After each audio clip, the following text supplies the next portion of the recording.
All right. Had a few technical difficulties. People, I thought we was live and we wasn't live. Shoot. Somebody don't want us to talk about this subject here. So Yeah, man. Hey, you know what? You were kind of anxious, man, but it's all good. Good positive energy, man, on a Friday night. So let's definitely have this conversation. yes. So shout out to everybody that has joined us right now. That's in the chat. That's waiting for us today. Um, let's just get some housekeeping out the way. How you doing today, my brother? I'm doing well. I'm doing well. It's been a busy day, busy week at that. Just a lot of changing coming forward. So just trying to embrace all the new change that's coming. Man, yeah, it's getting there. So what I want to shout out today, people, next week, I'm not sure if we'll be able to go live. My man will be in Mexico City. So celebrating his birthday. So this chat today, don't send me anything. Y'all never send me nothing anyway. But today, please send the super chats to my man, Black Man Travels. Let's celebrate his birthday correctly. Even if you just put $1 in the meal, he'll be able to get a tequila shot when he's down in Mexico City. So please, let's celebrate. You know what? I'm open to doing a live stream from Mexico City, so I'm definitely going to check out because I do have the GoPro Hero 12, so maybe we could probably still do the live stream. So I'm going to try to figure that out this weekend.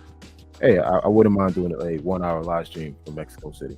Give you guys a rundown what's going on. Brother, after a few tequila shots, we're gonna see what you got for you on a Friday night. I don't know. We're gonna see. Hey, you know what, man? Listen, actually, that Friday night we're going to the Lucha Libre wrestling. Okay. So we'll see. We could probably do it afterwards. Again, I'm willing to commit 1 hour on Friday to actually do it. So I'm looking forward to doing that. All right, that's gonna be a good one, man. The Mexican wrestling is good. Yeah. I can't wait, man. I got a jam-packed 4 days trip. It's gonna be a lot of moving around. Of course, I got the meta glasses, so I'll be testing them out, and I got the GoPro Hero 12. I'm testing that out as well. So a lot of content, a lot of just foot on the ground, moving around, showing you guys what Mexico City is all about. Right. Well, I'm gonna be here for I'll be here. I just found out. I hit up my man Austin Hollerman. He is from Texas, Dallas actually. So he's in Plano, which is right down the street. It's maybe 5 minutes away. So if I can do something with him and bring him on, it'll be good. Oh, next week, you have to. If you can't do this next week, we were going to have Paola Sands, the young lady that is in Colombia. So we'll see if that's not a good. If we'll discuss it. If not, you guys need to join us. She's a beautiful young lady. She is Colombian, speaks English. She does tourism, and she's going to give us the lowdown in the game. And that's next Friday, or is it any other day of the week? Well, we can do it any other day of the week. It's up to you. Man, I wouldn't mind doing it on Tuesday. Well, actually, Tuesday you got your tequila podcast with your wife. Now, what day you leaving out? I actually head down to Miami on Wednesday, and I fly out Thursday morning. So we'll discuss it after the show. Okay. And when you guys look out for that, make sure you got it. We got an interesting show. This is a debate I keep hearing about. I got some different perspectives on it. So I don't think I'm gonna be agreeing with most of the people in here. So as always, so the first part is going to be, who is the prize in a relationship? The man, the woman? Who is the prize? That's an ongoing debate. I mean, that seems to be an ongoing debate. I mean, even, with the red pill movement, high value movement, everyone wants to position themselves greater than what they are. So it's like now there's a huge debate, who is the prize? So I want to answer that question because I don't think, my response would be like, it's going to be a lot different than what people think. We might be on the same page for one time. On the same page. Now, Rona says that men are the prize, but women are the bonus. We shall see. The next discussion after that is, let's see, we 30 seconds in, so I can say this word. It's going to be dick discipline, or the lack thereof. Guys not having this dick discipline. We know, I know you guys watch the internet. Fresh CEO from Fresh and Fit. skinny dipping inside of a 304, maybe got her pregnant. And we got brothers who just losing the bag over this. Future, Lil Wayne, all these baby mamas. We hold so much responsibility for these women.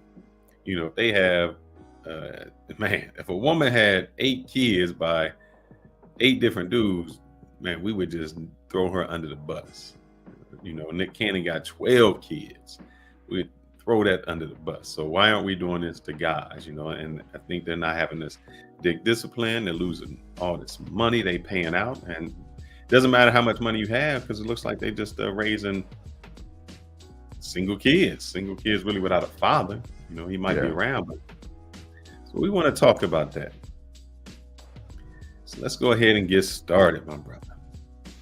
Let me ask you, who is the prize? Who is the prize? To be honest, I would say the women is the prize. Right. I think today we live in an age where it's hard to find good quality people. Especially as a man, as you get older, you realize how important to have the right woman beside you.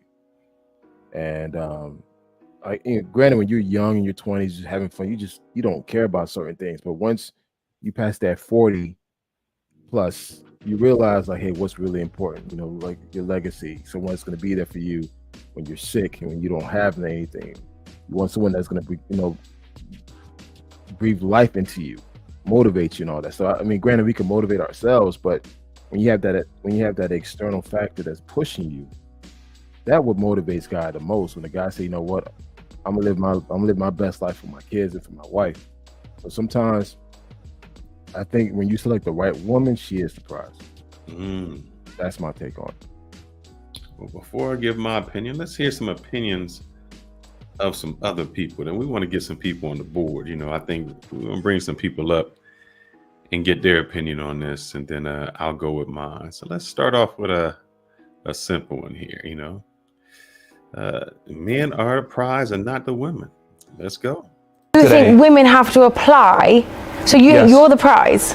Absolutely. But you're traditional. Yes. Because traditional men know they chase after a woman. That woman is the prize. Women are the prize, not the men. It's been that way since the beginning. We all know it. That's one thing that's been undisputed. Women make things better. They are the added value that a man needs. A woman brings so much value to your relationship. Men are the prize because men have to bring way more to the table than women do to get a relationship. So therefore, we are the prize. That's not true. Absolutely. No. Men are the prize, not women, and you guys need to hold yourselves to that standard. That's how women respect you. Do you find most men attractive or unattractive? Unattractive. So would it be fair to say that you're picky? Yes, very. Okay. So if you find that guy, would it be fair to say that he's probably in the top 1 or 2% of men? By definition, he's the prize. No, I'm the prize. Thank you. I'm the prize. Because I picky, picked you. And you picked the top 2% of guys. Yeah. That means... Because I'm the top 2% of women, so we're both the prize. Well done, we got a great match. No. Yes. Not true. Yes. Not true. I think women have to... So what do you think? You know, Myron says that men are the prize, especially if you got a top tier man. I think first we need to define what is a prize. Like what is the criteria that makes someone a prize? Being a traditional man does not make you a prize. Does being rare make you a prize? But what is rare? You know, I guess when it comes to men, it would be income. Paying the bills. Yeah, you know, I guess how much income you have would make you more high value. And but you can have a high. How much you can provide. See, I have a problem with that. You can have a high income and still be a piece of shit person. I mean, you can have a lot of money but yet be fucking evil. So it's like, and my take is like what do we consider as a prize? Like, what is the criteria that determines that this man or woman is the prize? And it's very subjective. I don't think so, but I'm gonna hold it out. I want to get some more opinions from the crowd. I'm gonna play 2 more videos. We'll discuss, and then I'll bring up Trini, and then I'm gonna lay into where my opinion is at. So right now, Kunal, you saying that it is the women? Let's see what some of the panel we got saying. But in general, if we talk about a single man that's of a certain caliber, he's gonna have way more options as far as serious options than that woman is. And that's just the reality of the situation. So scarcity makes him the prize alone. How many women can underachieve and still get 20 chances from a man of that type of caliber? But let me ask that same question in reverse. How many men of that caliber can underachieve in terms of what he delivers, his effort, his energy, his time, underachieve, and still get 20 chances to make it right? Cool. All of them. A lot. Scarcity and leverage speaks to what the prize is. But again, when you meet the right person, y'all both are the prize. But until then, it's the man. This whole scarcity bullshit, man. I'm like, Hey, like seriously. I just posted on my Facebook page what the average income is across the country by state. You even saw that and commented. I did. So this whole notion that like guys are making this 6 figures in high scarcity and demand, it's all bullshit. We're currently in a recession. Motherfuckers in the tech field are looking for work for like 12 months, but yet they want to create this illusion like there's a scarcity of good black men, especially good black men. Mm-hmm. When pretty much certain men are overlooked based on what they look and what they make. Now, granted, that's why I say like what do you consider as a prize, because it's so subjective. But this whole scarcity bullshit, I mean, look, I just literally posted what the CDC showcased what the average income across the country by state. So let's go with that. Let's just say the average income is 45,000. Let's give it 50,000. So a man that's making 3 times the average income, wouldn't that make him a scarcity? Would that not make him the prize? And just shout out to Just Maya. She says both men and women are the prize. I disagree, and I'll tell you why later. But okay, no, go ahead, sir. No, because my thoughts are running now. Okay, let's say there's a man that makes 200K, but yet he's not attractive. He's not physically attractive. All he has is his money. Does that make him the prize? Well, what if a woman has all she has is her beauty? Does that make her the prize? Men desire beauty, and women desire money.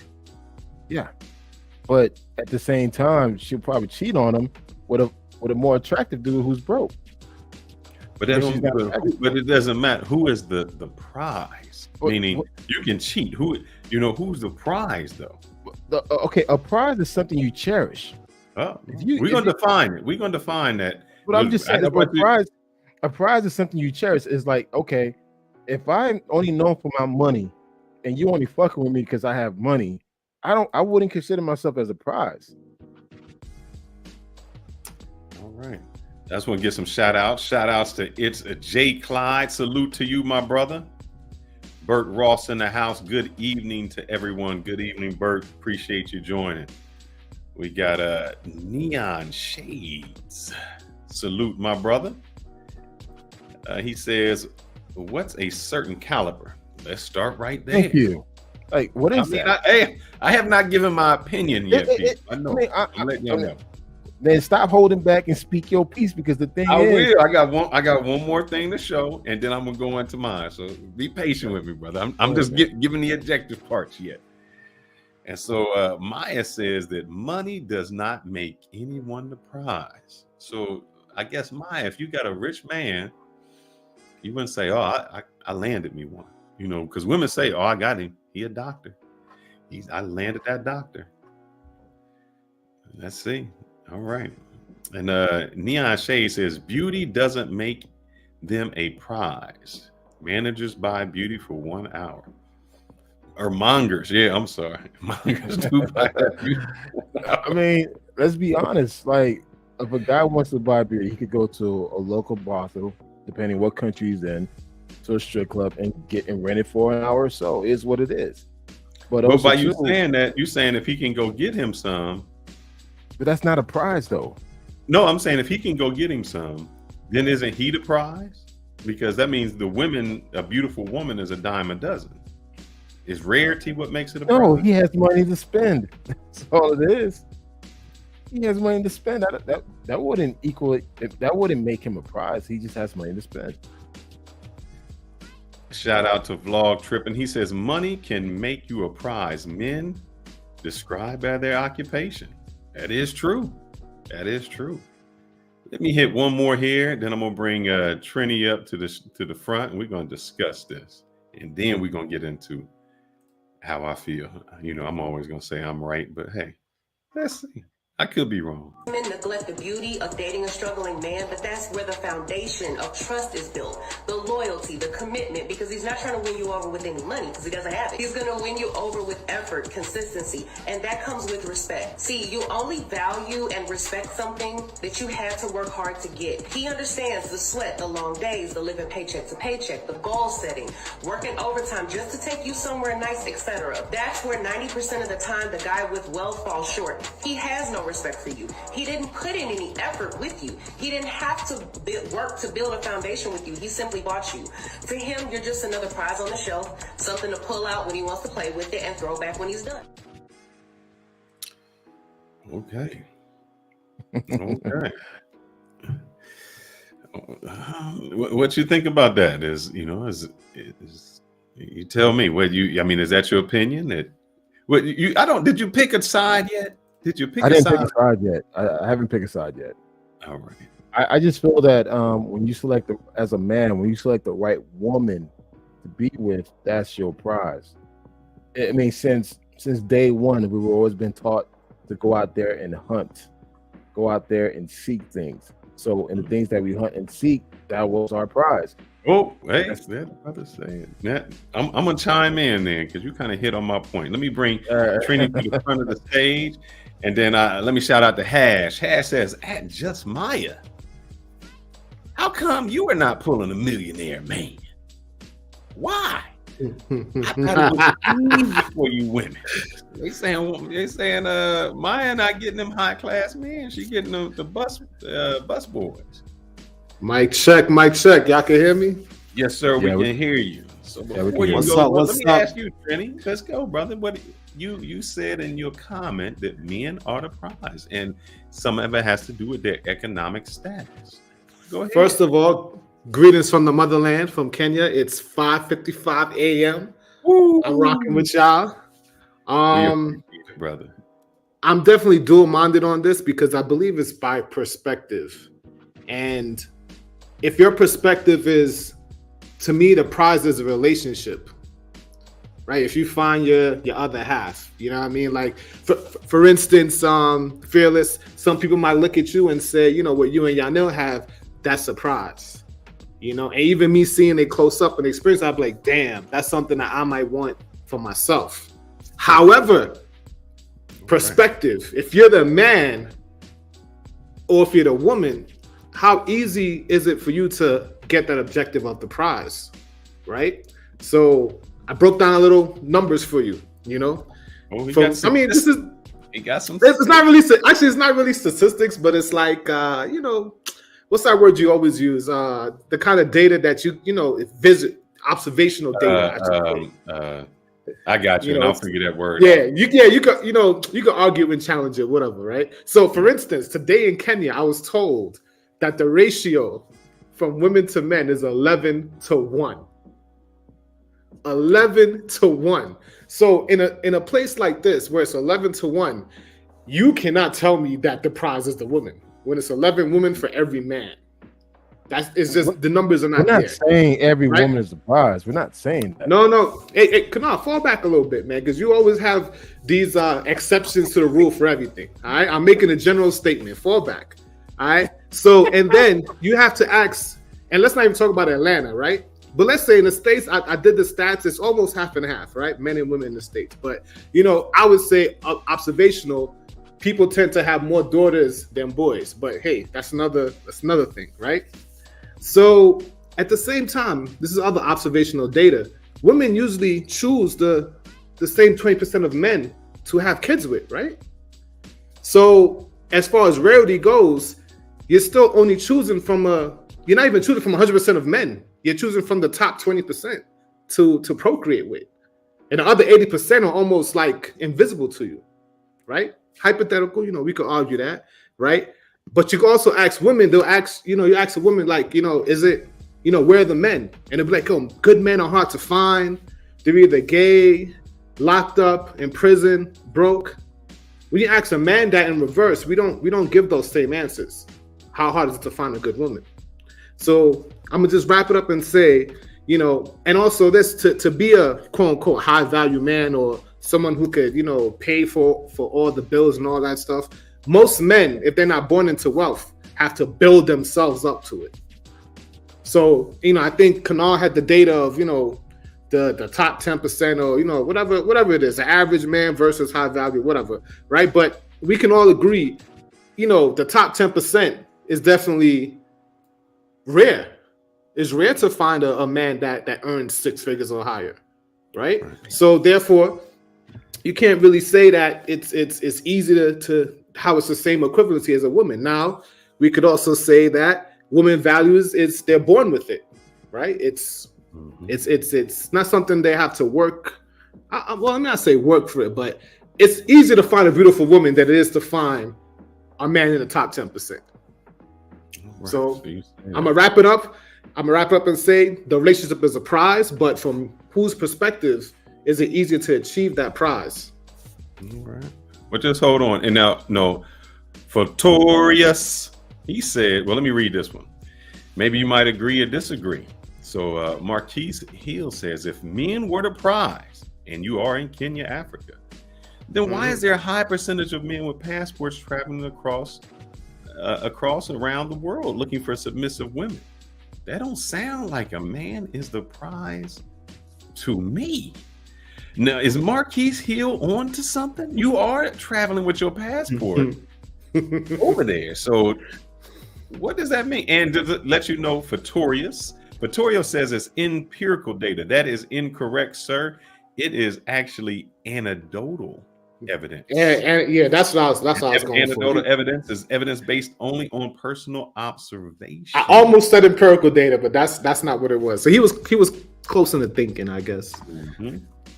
But so to answer answer that question, then I'll put it back up. Put it back up so I can read it again.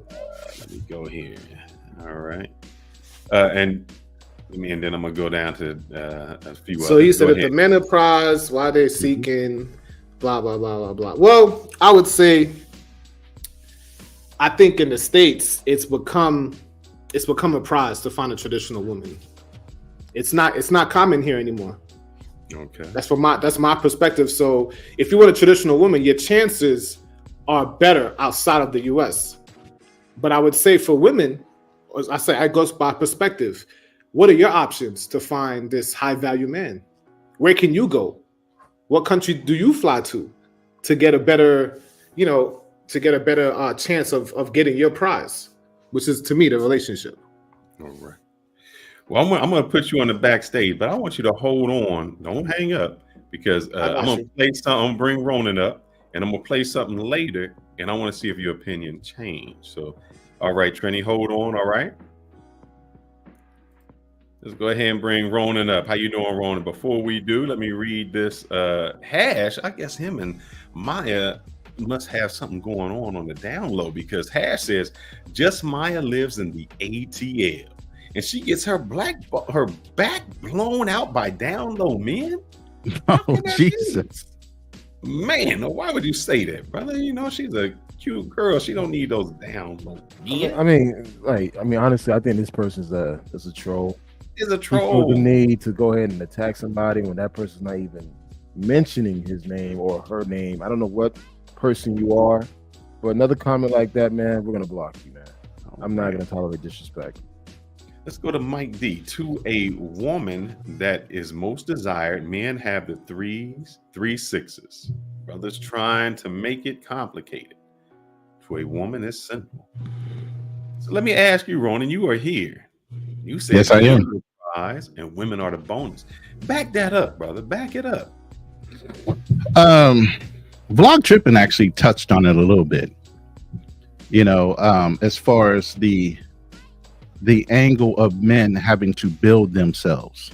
from pretty much nothing, unless they came into money. So with us, from the ages of 25 upwards to about 40, we're developing our resources. We're developing our wealth. We're being established. Women at a much younger age, as we all know, can marry into money. Matter of fact, most older men prefer younger women. Because of what? Fertility, because of being able to leave a legacy, and those things as well. So there's a trade-off. You know, a good woman is a bonus, because if she's kept her purity, she's kept her virginity, she stayed chaste, then she becomes the prize. But in the modern era, a good man is way harder to find. So in that case, the man is the prize. The woman is the bonus. She enhances what the man has. She should, if she was well taught, as far as being a wife. I disagree with you, big brother. Okay, I man. disagree with the fact that You can push for that. good men are hard to find. I think honestly, a lot of good men are around.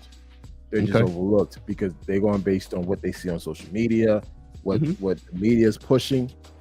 They overlook a lot of great men right now in this country.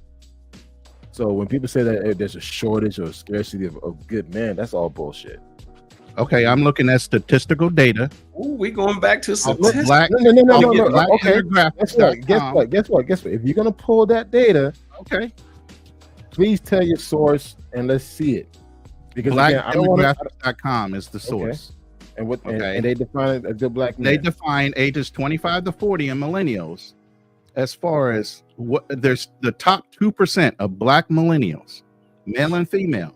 There's 90K that make over 100K, and there's only 80K of females making over 100K. 80K total.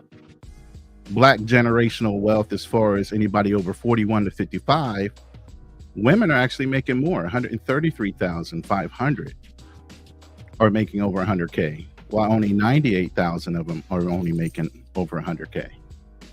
You know, so we're talking about the number. So basically, you're defining a good man based on his income. Unfortunately, that's what women hold as a primary. I'm not saying that's the only. That is a primary consideration for a woman with hypergamy.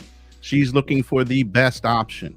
Now, obviously, morals, ethics, and other things come into play when it comes to that man making money, because there's, like you said, a lot of dipshits that are making well over 100K. They're assholes, straight up. They're not good men. So that even makes it harder, because we all know money brings out the worst in people. It reveals who you truly are. So as you earn money, you start revealing, the layers start coming off on the true identity of who you are as a person, moral, ethically, and everything else. Now, Hash agrees with you. He says, beautiful women are abundance, but wealthy men are scarcity. In this case, there's not a lot of wealthy men out there. Again, based on the CDC 2024 statistic, based on household income by state, right? The average American, not black American, average American makes less than $50,000 a year. Correct. Now, if you were to drill down towards the black family's household, it's less than that. Correct. So this whole thing about wealth, there's people right now struggling just paying check, living by check to check. There's tons of tech people right now looking for work because they got laid off. So it's like when people try to use that as a point of reference, it's not a good one, especially in today's time. It truly isn't, and I agree with you, Kanal, 100%. It is the worst thing to consider first when it comes to a relationship. But unfortunately, it is the primary thing most women that are materialistic in the Western world think of first, as far as gauging a man's success. All right, let me go through it, and then I'm gonna give what I say. Let me read a few of these chats out. Give me a second. Neon Shade says, high percentage of men are not traveling, let alone traveling for women. Use stats to back it up. All right, he said they're not traveling. Now, your Neil's Journey says, I love Kenan and Trinity's relationship. Oh, maybe they gonna fight it out here, for the birthday. Let's see if they can do that. Let's see. Big Mike. I left the U.S. in 2022 and moved to Chile, where I became the top 10% in income. I got married to my Chilean wife, and they chilling. And she's expecting twins. Congratulations, my brother. Name one fearless and one BMT. We'll support you on that. Appreciate it. All right. Vlog tripping. He says, who is the prize as we age? Who's the prize at age 45? Oh man. All right. We got Uncle Guns in the panel. Chop it up. Important topics. Crush that like you're on the way to building. So let me go ahead and chime in. I'm just a country boy, from the city, but my family came from the country. And every season around October, September through January, you know what we would do? Anybody down in Atlanta? Anybody know what season that is? Well, if you don't know, it's deer season. So deer season, we set it all up, get in the tree stand, put the scents over. And I'm in the tree stand most of the time, and I see a young doe. I can shoot it. I keep going. I'm hunting. And I look for a long time. I'm looking for that one buck, because that's what I want. It doesn't matter how many does out there, how many young bucks. I want that 12-pointer, that rarity. And I'm going to stay out and hunting all season long. It don't matter how many little does I hit, how many stride by. I work for that, and I work for it. So in that sense, when I shoot it, I get back with my bow, bam, take it down, and then I mount it on my wall. Who was the prize? Was I the prize, or was the deer the prize? Question. I would say the deer is the prize. The deer is the one being hunted. And on that note, let me bring somebody forward who has a little more knowledge than me, and we'll explain it. These videos will be short, but it's a lot of longer. It's altogether about 10 minutes, but I crunched it up. So let's hear what this brother has to say. And when I start to think about this, what I notice is that the whole when men are the prize,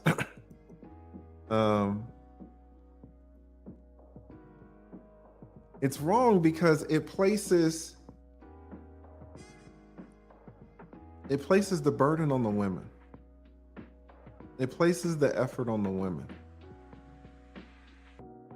It's lazy. To have a man think he's the prize is lazy. Why? Because if I'm the prize, then all the women are coming to me. All the women are competing for me, right? What's the definition? Shit. So is he right? If you the prize, that means all the women coming for you. And that's not really the case. It really don't matter how much money you got. The dude in the club that got the money, he's still on the hunt for who it is. And before y'all answer this, I'm gonna let this other one play, because this is what I think we need to define. We say who's the prize. So let's find out how we define that. A prize is a thing given as a reward to the winner of a competition or in recognition of an outstanding achievement. A thing given as a reward to the winner of a competition. Let me ask you guys a question. A prize is a thing given as a reward to the winner of a competition. Let me ask you a question. You see the word competition. Y'all saw Kevin Samuel's show. Y'all see all these shows. Do women think they are in competition? Do women think they're in competition with men?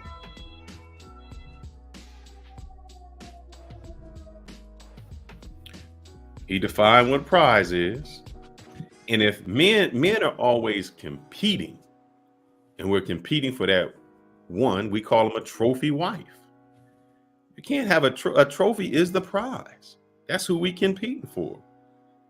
So I want to know how y'all feel about that. I'm gonna bring Trini back up. I want to see if the lead attorney has changed some of your opinion and we got some more of them. He gonna break it down for us. Everybody got silent. Y'all was talking a lot of smack. I didn't know who you said Trini first, so I'm Trini, listen, I think I was just typing in the chat. If the forest is full of deer, right? Is it really a prize? Is it really rare? If you could hunt and you could throw a rock, and some of you guys might mention some places you can literally throw a rock and hit like 10 beautiful women.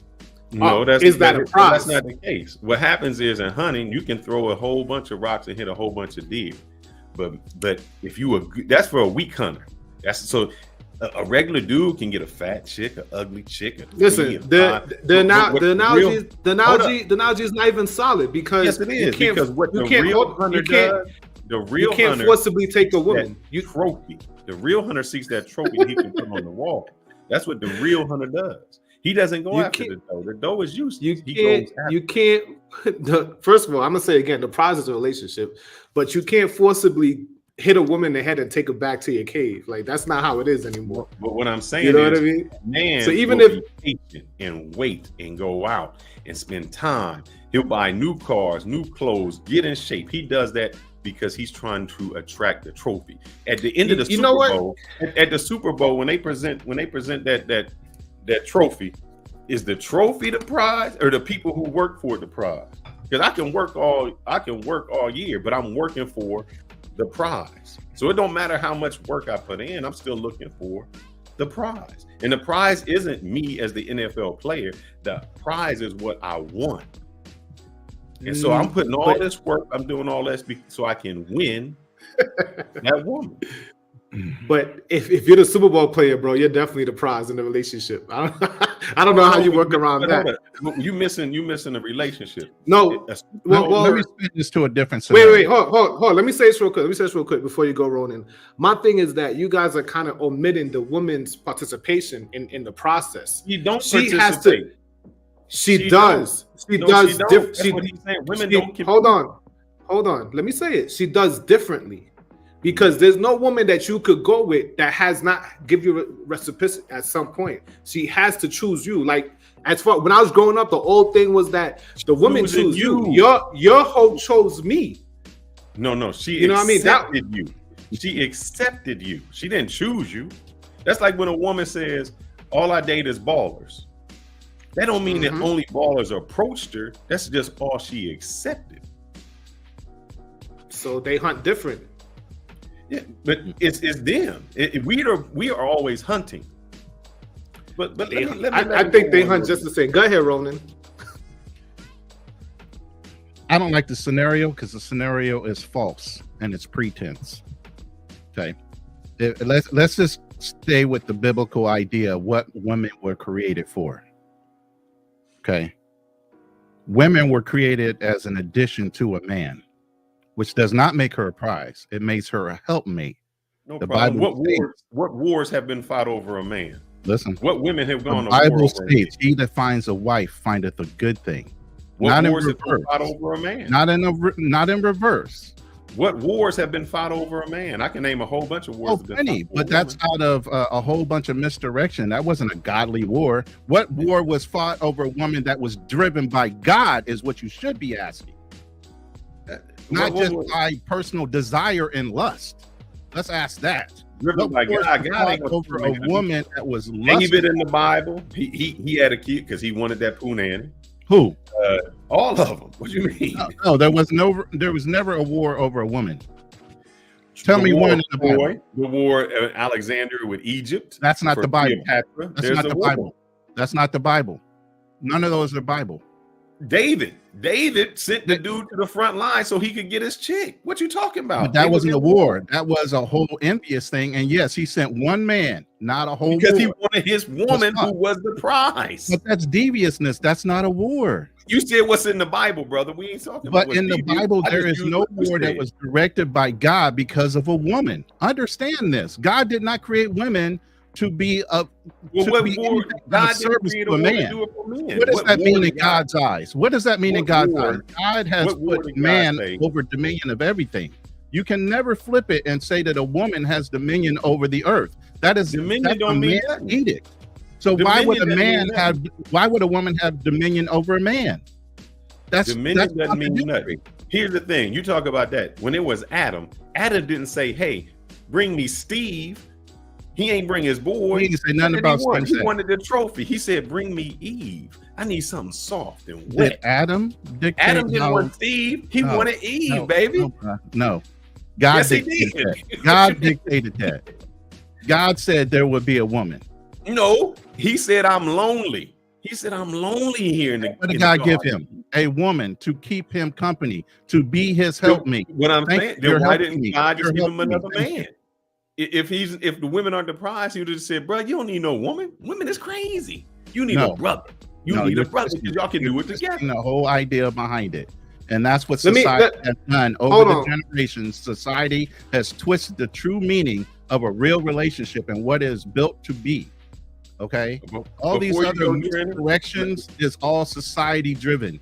It is not what the original reason for why a woman is here. let me read a few comments, then I'm going to play one clip, then I'm going to let y'all continue to talk. Justin Holmes, shout out to Justin Holmes. Hey, and just to let you know, we got some people that are in the chat and are watching. If you are watching, that means you like it. And if you like it, you need to hit the like button. You need to subscribe. It's free, baby. It's free. And I need to hear some birthday shots out to my man Kanal, Black Man Travels. He will be celebrating his birthday, and I don't see one happy birthday in the chat. But let's get back to Justin Holmes. I'm in India at the moment. My gosh, the women here are wifeable. Woo, them Indian women. Too bad they don't marry outside their Hindu culture. That is the truth. They love brothers, but they ain't gonna marry you. India has the lowest divorce rates in the world. Lots of arranged marriages here. And Milano Vlogs says, salute.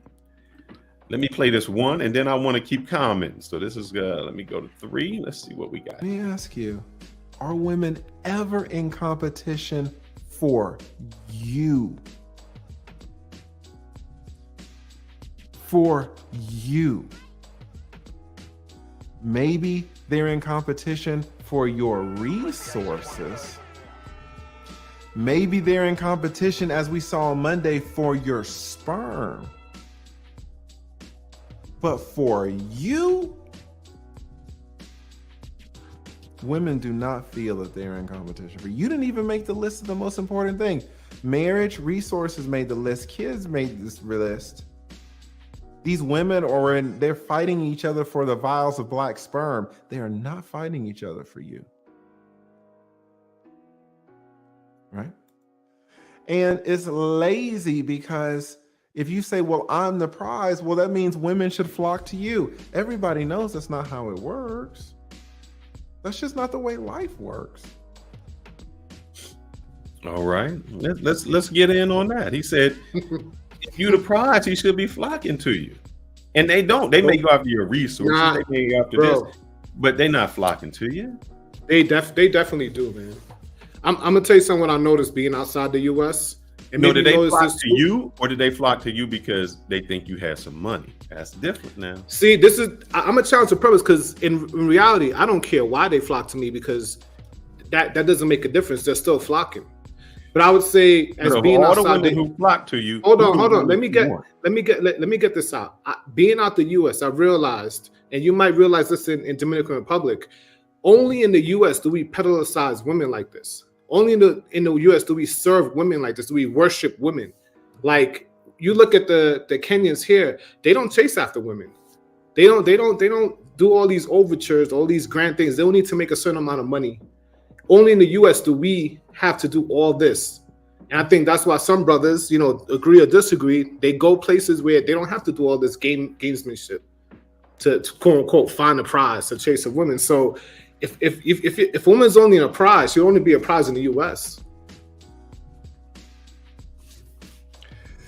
I don't think so. I don't think only a prize in the U.S. Nah.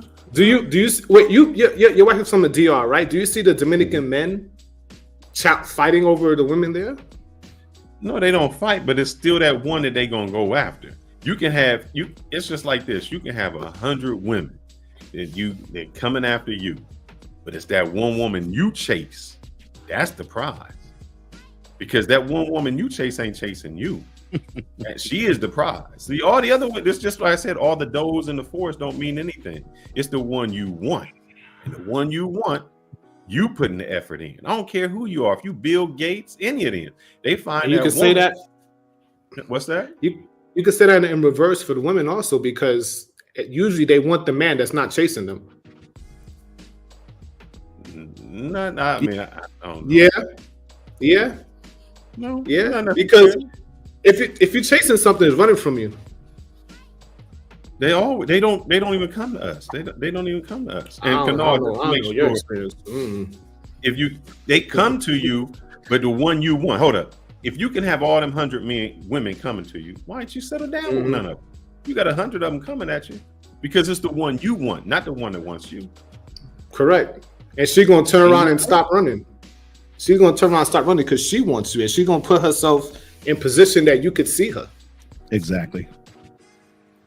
Women hunt, but they hunt differently, and I think that's what men forget. Like, women don't hunt like how we do. They're gonna put themselves in proximity to you, so you can quote unquote find them. I agree. They already chose you. So there's not a woman that I have had sex with that didn't already preordain that she was gonna have sex with me first. I agree with that, and that's a proven fact. Let's go. So in reality, am I really picking the woman, or the woman's choosing me? Well, let's see. Let's go for it. And Kanal, can you please put your Cash App? I forgot that I'm hosting. If you can put your Cash App in the chat, and brothers, please get that brother some Cash App. I'm gonna send him some as soon as we get off the show. Nah. It's Black Elite Travels, man. He got it. He makes 6 figures, and everybody else is broke. You know what I mean? All these broke passport bros over here flying over, tricking. You know what I mean? He's against that. Stay your ass in America and date all these black women that don't want you unless you make 6 figures. Can I ask you what kind of car you got? Who, my car? Yeah. Nah, don't put me on blast like that. you got a Tesla, and you giving your money to the billionaire. I'm letting y'all know I'm broke. I'm an average man. Listen, I am the average man. I represent the average man. I'm not the top elite. I'm not top 10%. I'm working class Trini over here. I'm West Indian. I work 2 jobs. Man, but he won't help the brothers out. All right, hold on a second. Nah. Hold on. When a woman wants something, how easy is that? But why did Patrice say that men are so much better than women? He kept saying, we have to go get you. We have to have game. We have to have intelligence. We have to have swag. We have to have the mouthpiece. We have to go get you. A prize is something you go after. That's what it is. You chase after a prize. Did he just say she had to go get him? No, he has to go get her. Play that back, because it sounded like he said she had to go get him. All right. This is number 4. Let me see. I hope this isn't it. Let me see. When a woman wants something, how easy is that? But why did Patrice say that men are so much better than women? He kept saying, we have to go get you. We have to have game. We have to have intelligence. We have to have swag. We have to have the mouthpiece. We have to go get you. It sounded twisted, but I get it now. He's saying that this is what men have to do. So yeah, that's what we have to do. We have to go get the woman. No matter how good we think they are, we have to go get them. Oh, absolutely. I mean, that's in conjunction with what I said earlier. I mean, he that findeth a good wife finds the good thing. He has to go and find the wife. So yes, a man does have to go out and find a wife. But at the end of the day, it's still the man's decision on who gets married. It's women that control access to sex. So yeah, you can lay down with whoever if she wants you first. So who wants who first? Before you can decide that you want her, she's got to demonstrate she wants you. But it don't matter if she wants you. You gonna chase. A man always chases after what he wants. To a degree, you can't chase somebody that doesn't want to be with you. For what purpose? That's correct, a waste but of time. you're gonna chase that out. a man's still gonna chase. We're gonna find out, and then we'll turn around. Let me ask you a question, Fearless. You don't got to answer. Did you chase your wife? Initially, yeah, because that's what men do. Initially, you see them. And so at some point, she was like, "I want to be caught. Catch me." No, as a man, you have to have your game, your swagger. You doing all of those little things. It's like your fishing hook. You throwing it out because you want to catch that prize. You're the one that's supplying. You supplying the pole, the hook. All they doing is just there and say, "All right, let me choose who I want. I might want him. I want him." They doing that. We don't get a chance to do that. They get a chance to sit back and say, "Hey, him. Yeah, that's who we want." So as a guy, we always on the chase. We always trying to get there. You didn't really answer the question though. You said initially you chase. Of course, and I had then, to chase. Because if I just came on and said, "Yo, what's up? I'm me. You know what I got, baby." Like, yeah, okay. But, I mean, when did it stop though? That's what I want to know. When I put that swagger down, when I put the hammer down, baby, it was like, I had to fulfill it all to get there. It I need Yanil to come on. Let me ask Yanil because they're not listening. Let me ask Yanil. I know exactly what you want, Kenny. He's not listening. Let me ask Yanil. Yanil, where you at? He's typing. Listen, like I said, a woman knows within 3 to 5 seconds whether she likes you, wants to be with you, or be entertained by you. So yes, you have to hunt her to get her attention, to let her know you're just as interested as she is. But ultimately, she pushes the relationship a little bit by letting you know she's willing to entertain you. And when I start then it starts about to this, become a give and take. There we go. But then it becomes a give and take. And that's when you're feeling each other out. You're vetting each other at that point. Yes, she's willing to entertain. And yes, you hunted her down. But ultimately, a relationship isn't done right then. You have to also know that this woman has the best interest for you, as well as you have the best interest for her as a provider. Or your resources are going to be taken out real quick by you doing what you're doing. Let's see. I gotta search this because I thought I downloaded it, so it might give me a second to search where I left off at. So give me one moment. Let's play what else he stated. Give me a second. It's Jesus. Hold up. Let's go back. Right. And it's lazy because if you say, "Well, I'm the prize," well, that means women should flock to you. Everybody knows that's not how it works. It's not true.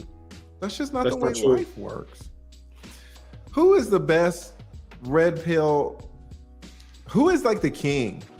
I don't even want to call him the red pill because I don't think he ever acknowledged the red pill. Everybody knows who he is. I mean, just the undisputed king. I don't know who you talking. Patrice O'Neal. Who are you talking about anyway? Patrice Any man O'Neal. who listens to Patrice, I don't know who that is. Okay, this is Jesus. This is Jesus. We go a little bit further. Hold up. There we go. If there's one face on Mount Rushmore for this type of content, it's Patrice O'Neal. What did Patrice O'Neal say about his girl? We're gonna skip past that. Basically, he said, Like, okay. Here we go. That's it. When a woman wants something, how easy is that? But why did Patrice say that men are so much better than women? He kept saying, we have to go get you. We have to have game. We have to have intelligence. We have to have swag. We have to have the mouthpiece. We have to go get you. That's what we have to do. Patrice said, I can't show a woman my asshole and then expect for shit to happen. He's right. No woman really wants to see what's checking for Patrice O'Neal's asshole. So when you say that you're the prize, you're inverting it. You're inverting nature. No, we're not. You're never the prize. Yeah, that's why So that's supposed to break it down. Hold on, let him break it down. This video of this fucking alligator. It was a huge fucking alligator in Africa, in some river, some muddy river, and all the fucking zebras were crossing. That's you. You're an alligator. and you're trying to catch a zebra. No. I'm not related How to a reptile intelligent is it for species. you I'm to sorry. think that the alligator is the prize? If that's the case, you could just forcibly grab women then. Thank you. Right? It That's a doesn't wrong even make analogy. sense. The alligator wants something, Yep. Pause that for a second. and the zebra wants something. What does zebra want from the alligator? Please. Let me, All right, hold on. explain Let me go. something. You'll Let me- see. What let the me- alligator before want he and what gets the zebra want are two different things. This done- would before make he it gets right. done, listen, What- before he gets done, let's define that this man is a lawyer. He can take What that any mean? phrase. Wait, stop. He can take any phrase and turn it to where it makes sense for anybody else that's listening. That's what they do. They professionally argue points that Okay. could be negative or positive in either way. But why So- would he argue He's the trying to unpopular argue point? his point his way. It doesn't make it freaking true. It just means he's proving his points the way he wants to drive his conversation. But that doesn't make it true overall, in general, for all society. That's his opinion. And Well, those are let's his see. stories in order to prove his opinion. No problem. So he's saying me and an So let me put alligator. it this way. I'm a lion. And as a lion, in my pride, I have the women. Okay? In my pride, I have the women. So if you relate it to a different animal, if we want to go with animal species, I'm going to choose that I'm a lion. So is the Okay. lion, the male lion, the prize, or are all the females in the pride the prize? The females in the pride. Why? No, Because the men are they're not the expendable. prize. They're not the Whenever prize. another male comes along, he'll kill it. He'll kill him. Kill who? He dead. It's the female that keeps it's the herd of the female. The male the man- protects hold up. the females because they do the hunting for them. But at the end of the day, the male man is is security. irreplaceable. Listen, the male is security. The male is the protector. But the women replaceable. share responsibility by helping to hunt. Yes. He's replaceable. He Only is if- replaceable. Only if a bigger, badder lion comes up in there. Other than that, no, he's we not. were the prize, and we were all that. We wouldn't protect the women and children. The We reason I would be say like, this what we scenario gotta is a better scenario is because that's all around hypergamy. do? The Well, better, let's hear what you stronger got to male. say. Listen, the better, stronger male will always win. So even if another lion comes in and beats that old lion, hypergamy dictates that those women will follow the newer, younger lion because Well, the let's listen and genetics see what he dictate got to that. say. That's the Let's- same thing human beings do. Women will always follow hypergamy at the end of the day. They are always looking for the better genetics and the That better don't make successful you the man. prize. That still don't make you the prize. But hold, Really? let him talk and let's Well- see. We'll discuss what he got to say. The zebra does not want the alligator. Mm-hmm. The zebra could want water. The zebra could want to cross the river to get resources on the other side.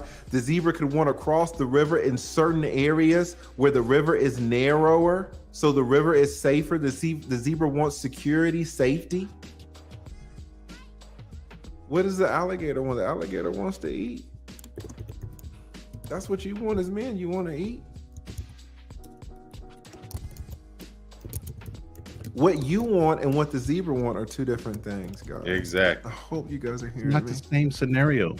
An alligator is not trying to marry a zebra. Divorce court. Every man who's Doesn't been make on any the witness sense. stand, every man that I've had to give a process, I'm with you, Ronan. they Listen. realize that what they want and what the woman wants are two different things. To say that the alligator is whole argument the is prize, you're an rebuffed. idiot. Not an idiot, you're just ignorant. You don't know Alligator how is things not work. trying to mate with a zebra. Hold up. What is the sense Pause of it? for a second, brother. Pause. Let him talk, and then we can discuss it. Well, fast forward to the good part because I don't know what the hell you talking about. So, If you listen, you would hear it. we need to know that you need to avoid the danger of you thinking that you're the prize because it's not part of reality. And when your ideas don't match up with reality, you can suffer some bad consequences.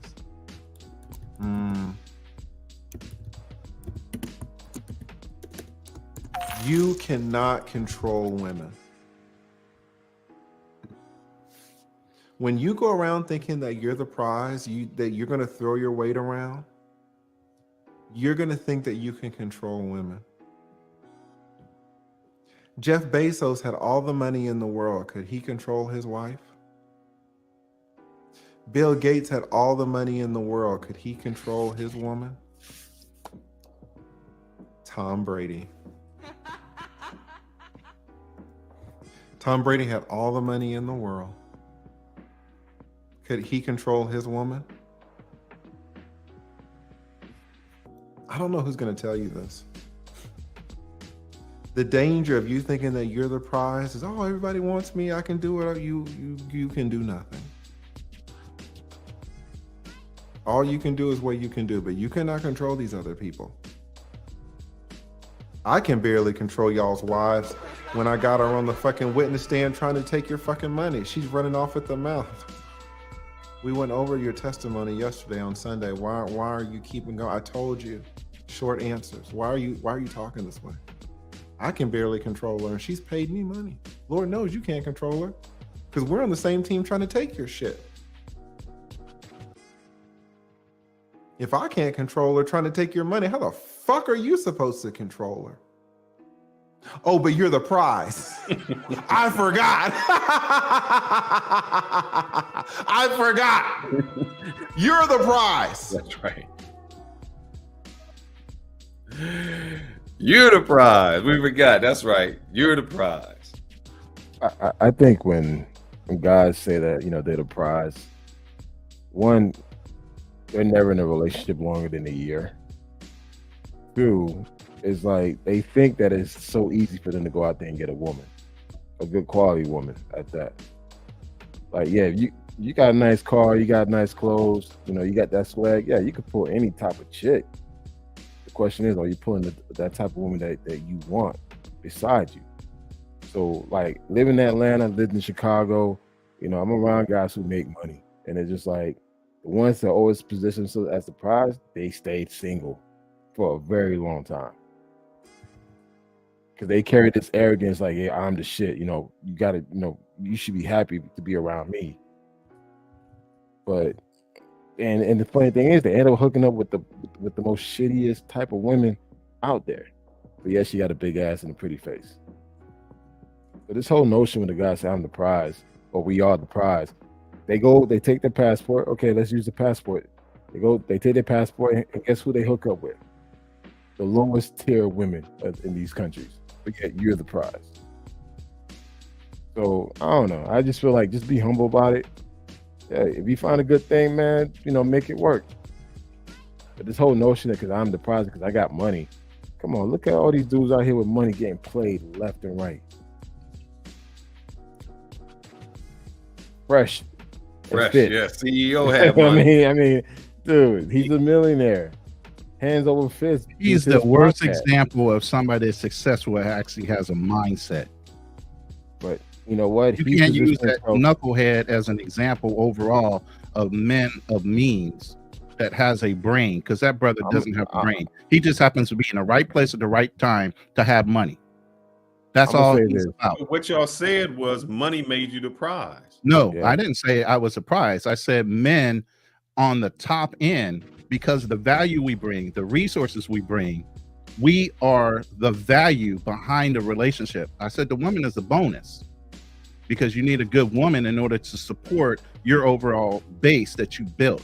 You're building a base for them to enhance and accent. At the end of the day, there are very few men that do it right, successful or not.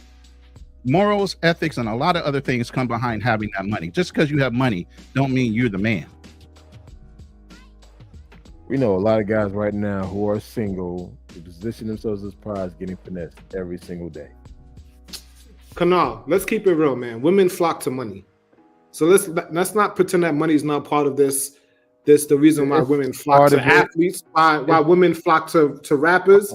So to say that women don't, hold on. Let's just keep shit real. Let's just keep shit at a human level. Yeah, but how many of those percentage of these people are rappers? Bro, let's not pretend. Let's talk about the everyday fucking man. Let's do that. It's not only money. It's also status. It's also popularity. You can't tell me the captain of the football team is not the prize. Let's talk about the average over the captain of the cheerleading squad. Who are the women flocking to? The captain of the football team, the captain of the basketball team. The 90% of everyday men, not the top 10% of men. And women are not interested. He's average. They're all looking for above average. Cut it out, man. Come on, man. You know that. You know that. No, I don't. So you tell a woman you make 45,000. You tell her you make 45,000 a year. Let me know how attractive you are to her. Guess what? You drive that fucking Tesla. I drive a GMC Envoy. This motherfucker. I told y'all motherfuckers not to say. I'm just saying. Guess what? I drive a fucking GMC Envoy. They think I'm broke and dusty. I let them think what the fuck they want to think. I don't care. So Kanal, you're actually making my point, Kanal. Because if I pull up to a club and you pull up to a club, who are the bitches flocking to? You can have them. I don't want them. You understand what I'm saying? You understand what I'm saying? I understand exactly what you're saying. Okay, all right. First of all, you pull at a club. You're in a place where you got to be seen. Let's go to an environment where you don't have to show your wealth and show what type of car you drive, and let's see who get the fucking results. First of all, I'll still win, but I'm just letting you know that's what women flock to. They flock to money, so you cannot. You can't take money. You can't take money out of the equation. Again, let's go to a venue, a place where they don't see the car you drive. I'm with it. You just present yourself who you are. I don't leave with my wallet. I don't even tell people what car I drive. Y'all done snitched on me on here. You just said that women look at what a guy has. What he look, based on status. But then again, let me tell you a quick story. And I know this has been popular on video with memes and stuff like that on YouTube. Bro, I have bought this BMW, one of the worst decisions I bought in my life. I have bought this maybe a couple years when I was in college. And I seen this pretty fine, tall, dark-skinned Guyanese chick. I approached her from the chicken shack. This is in New York. From the chicken shack, I spit my best game. I try to get her number. She was like, nah, I'm not talking to you, and walk past. I had the clicker for my damn BMW. I went, gook, gook. That chick turned her whole head around. Guess what? The next week, I hit that so hard. She was like, why you did that to me? Just like that. But here go the question. It's like that. So but I want to be real. Hold on that situation. Hold on. I was the same person, the same game. All of a sudden, changed the whole situation for me. Was you chasing her or was she chasing you? Well, at that point, I agree with Roland to a point that women choose me. So she changed her choice. So in the beginning, I was not the prize, but the BMW made me the prize. What I'm saying is, you still chased her. You still had to do all of that. And she rejected me. Can I say this? Can I say, okay, just how you painted your scenario? I'm in graduate school in Chicago. I'm on campus, graduate studies. I'm hooking up with girls here, there. Again, they don't see what car I'm driving. I'm in Chicago. Chicago, you don't need a car. You catch the train, red line, green line, blue line. So, is it based on status? Kanal, how many women say they won't date a man who don't have a car? Certain cities, you don't need to have a car. In Chicago, I agree. Even in those same cities, she would say, if you don't have a car, then I can't date you. I never had that. I'm not saying you had it personally. Take it outside yourself. Let's go back to biology. Let's all agree with biology. There are more females born every day than there are males. So at the end of the day, with the percentages being incorrect, no, it is. No, it isn't. It's a known fact. Look at the stats. There are more men born than females. No, look at the stats. I'm telling you, I know exactly what I'm talking about. No, they are not. Okay, even you want me to Google this? If I Google it, please. $25 cash. I'm all about verification. That is not true. I think. Let's Google it. Hey, this is what I'm gonna do. I'm gonna Google it. If you're wrong, you need to send Kanal Cash App. I already did.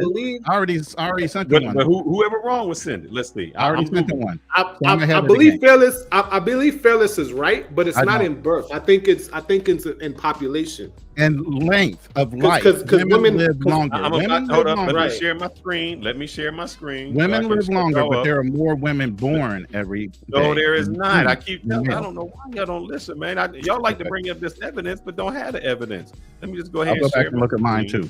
I want to know who's the prize at age 45. Kanal, who's the prize at age 45? A 45-year-old woman or a 45-year-old man? Select the prize. Absolutely, QB. Let me know when you can see my screen. We can see screen. Yeah, blow it up. So blow it up a little bit. Because that's 105 males per 100 female births. That's how it always is.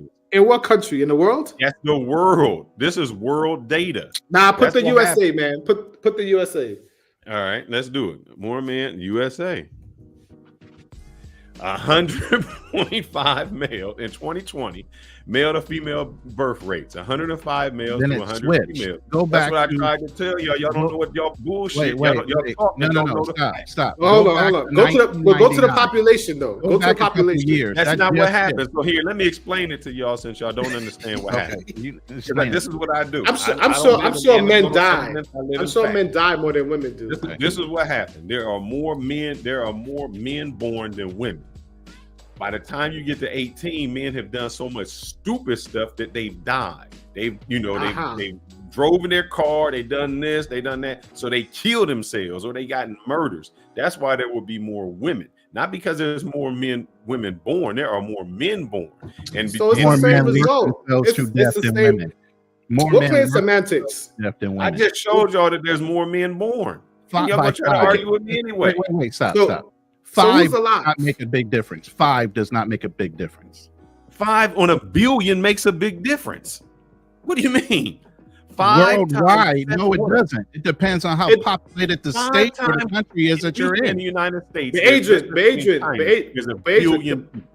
Let's talk about the people that's alive. More men. How many more you got, brother? What's 5% times a billion? So let's put it this way. Okay, so say you're right, and by your statistics, you are right, and I'm ahead. Statistics, brother. Don't say me. Listen. All right. You got it. But how many people are alive? Wait a minute. How many of us are incarcerated? Like you said, how many of us have died doing stupid shit? So what is the ratio wind up being by the time they're in the age of appropriation? It's different. There are still more women than men. Where Maya? Ask Maya if a good man is hard to find. Ask her that. Because that's what all women say. Where the good men at? Where the good? They all down low. They all in prison. Where the good men at? 80% of men are single and childless. But Ronan, you know why they don't see them? Ronan, we know why they say that, Ronan. I don't understand. What does that mean, though? Because they're looking at only the top 10% of men. That's why they don't see the other. They don't see the other men. Well, that's the problem, though. How can that be? How can that be if you're not the prize? Exactly. They don't consider the men below 90% the prize. The Kanal is talking about average man makes this. They don't want to be with an average man. That's almost disrespectful to a woman. Even if they're average themselves, is disrespectful, which is ridiculous. Exactly. Delusional as hell. Women always want someone better than them.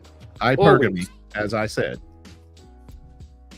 All right, well, what doesn't make them the prize? They want somebody better. That means you're not better. They going you. No, that narrows. No, what they want is the prize because there's not much of that. No, even if you name the Superfly brother, who would be the brother? Hold on, I got you. Before you even say that, what about this girl with Biles when he said he was the prize and he's already a footballer.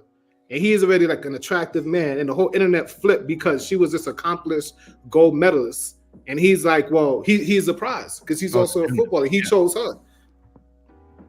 I can't find his name. Jonathan Owens. Yeah. And what's the argument? He said basically, if he's the prize, then when he goes out on a date, she's courting him. She's paying for him. She is trying to impress him. She does everything to make him there because that's what you do when you want something. When you want something, you are chasing it. She did chase him in the beginning. Actually, she made herself available. He chased. He the one that you gotta watch. You gotta watch the interview on the first date. If you're the prize, shouldn't somebody else be paying for you? I know both you and Kanal have been involved for a while. The times have changed, bro. I came out of a 10-year relationship, and I know that society is flipped up outside its ear. It does not work the same way anymore. Some of the things you're talking about are not gonna fly nowadays. You go out there and you're single. Like what? Like what? I'm Like just what? curious. Yeah. First of all, when you're dating a woman, you really have to vet them right off the top. Because here you got the girls that want to play games for just dinner dates. Like I said, women have cell phones with at least 10 men deep, and they know each man what they could possibly get out of that man when they need it. Yeah, with their rent, Roland, that means they do not make themselves available for one man. They make Roland, themselves. none of that changed since 1996.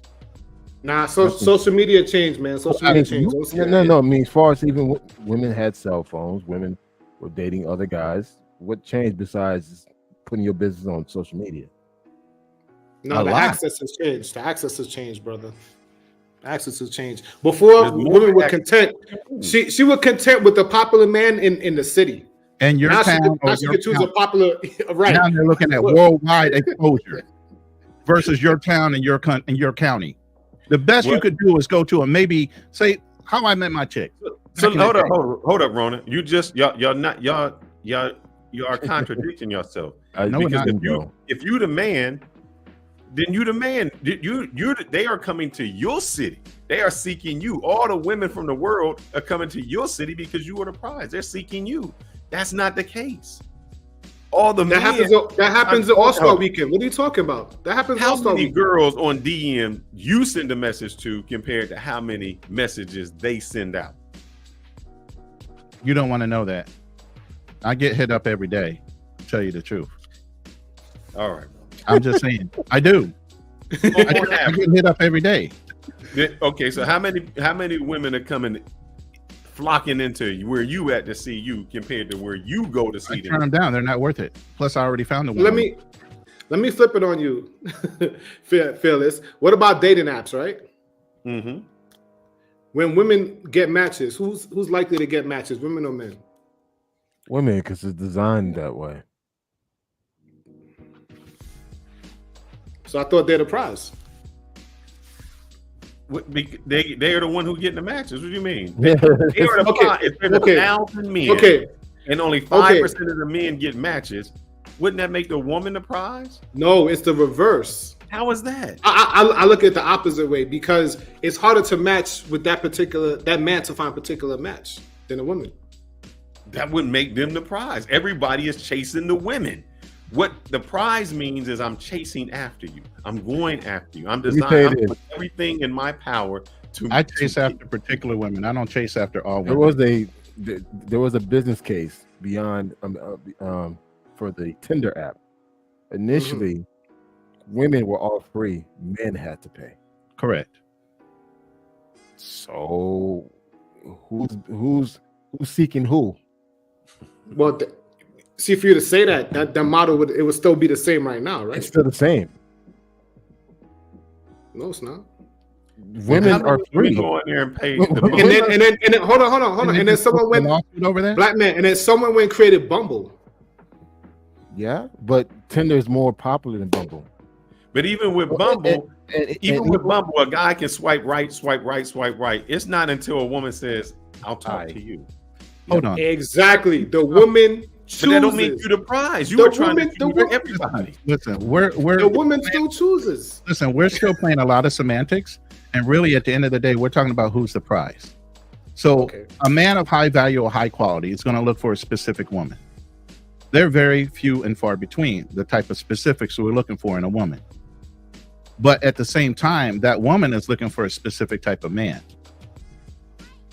Okay, so. Like I said, initially, we're going to do some hunting to find that specific type of woman we're looking for.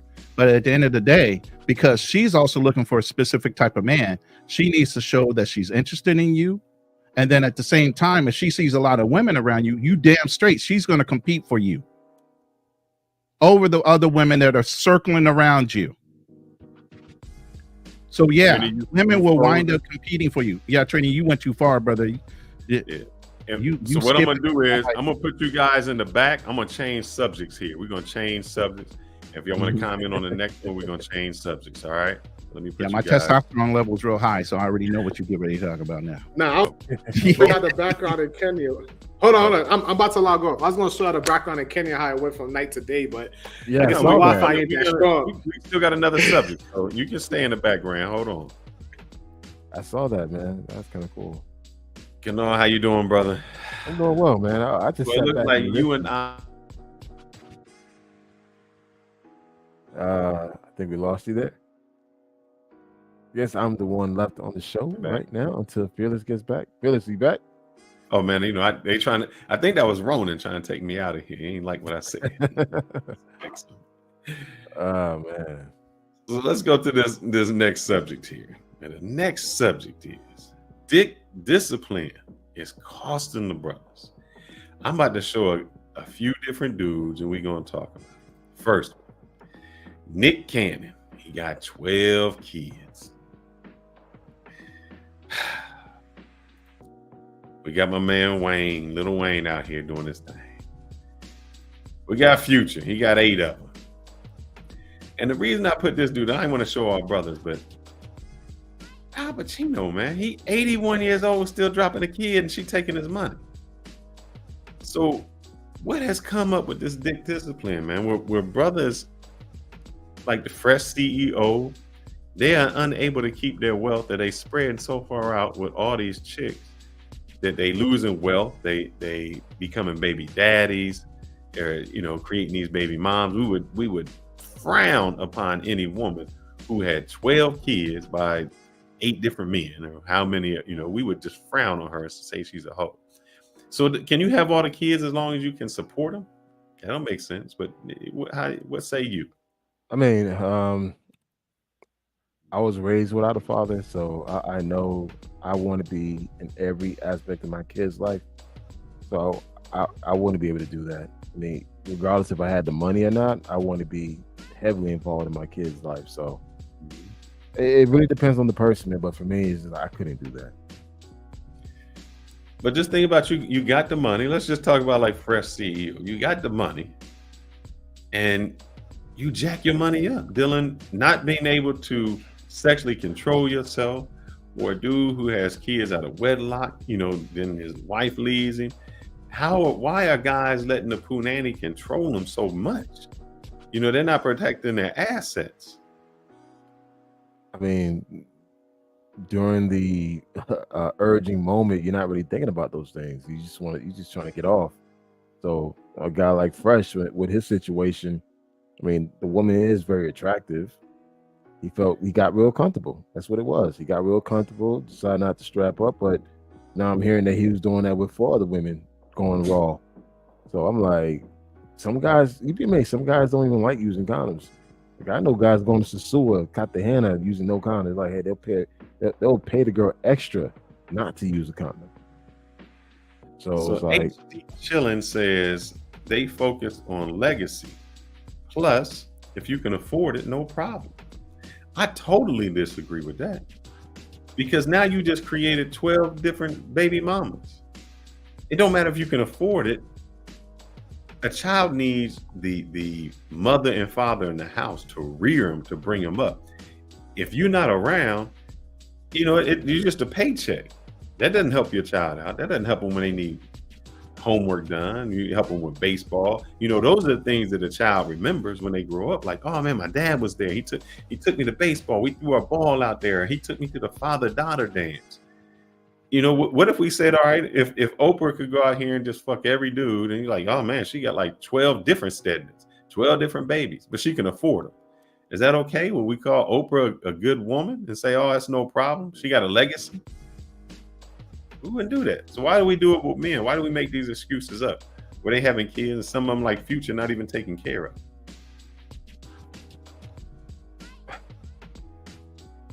I don't think we hold the men accountable, Kanal. I mean, the thing is, they think that it's because they have the means to actually do that, they could just go out and do it. But it's not always the case, man. I think if anything, You cheat. You're literally cheating your kids out from that father experience. Like even I, like, you know, being divorced and having my son in another home, I wish he could have that mom and dad in the house type of atmosphere, but it's what it is. Sometimes things just don't work out. But when you purposely seek out to have multiple baby mothers and all this craziness, but also too, I blame the women too. When you go out and seek out these dudes that will have multiple baby daddies to have kids with them, you know, they should take some accountability as well. I agree. What about this? Let's switch to just guys going out there. What do you think about somebody? Do you think it's unfair to a child, to somebody like Al Pacino, 80 years old, out there dropping kids? You know what? I can't say, because my dad had me at 60. But So 60, it's he like, still got a little life left in him. You know, he might be able to live to 80. At least you in school, you know, he can give you some knowledge. But you know what? Things happen, man. The fact that he can still produce kids at 80, I kind of give him props for that, man. Because like, that's crazy. But at the same time, you know what? The kid, he will know his father when, you know, of course, as the kid gets older, and he may not be there, but who knows? Robert may live for another 20 years. So we don't know. We don't know, man. So I can't tell a guy after a certain age you can't have a kid anymore. It's like, no. I just feel like, you know what, during your last years of your life, spend as much time as possible with that child, because you know that your time will come to an end. And that's what, at any age, because you just never know. When you go out, you know, you go out outside to the world, you just never know when your time is up. I agree, but just because you can do something doesn't mean you should do something. I don't think he purposely tried to get the person pregnant. It's here's what it is, man. I don't think, you know, you're 79 years old purposely trying to get someone pregnant. It's like, I think it just happens sometimes. But I think, you know, a guy like him, I think he cherished these years more than he did with his other kids, because he knows that, hey, I only have so much time left. Okay. So let's go to somebody like Nick Cannon then. Oh yeah, I mean, he was just going out there just buck wilding, man. It's like, hey, he felt the need to have multiple kids. He said he wanted to have 10 kids, so he made it that, you know, he made that his goal. So again, he found women that were willing to have their kids. So I can't. Right. Do you put blame on the men or on the man, or do you put the blame on the woman who says, man, yeah, you know, I'm gonna have kid number 7, kid number 8? If she agreed to it, then there is no blame. So, but do you think it's stupidity on his part? Because then really all he is a paycheck.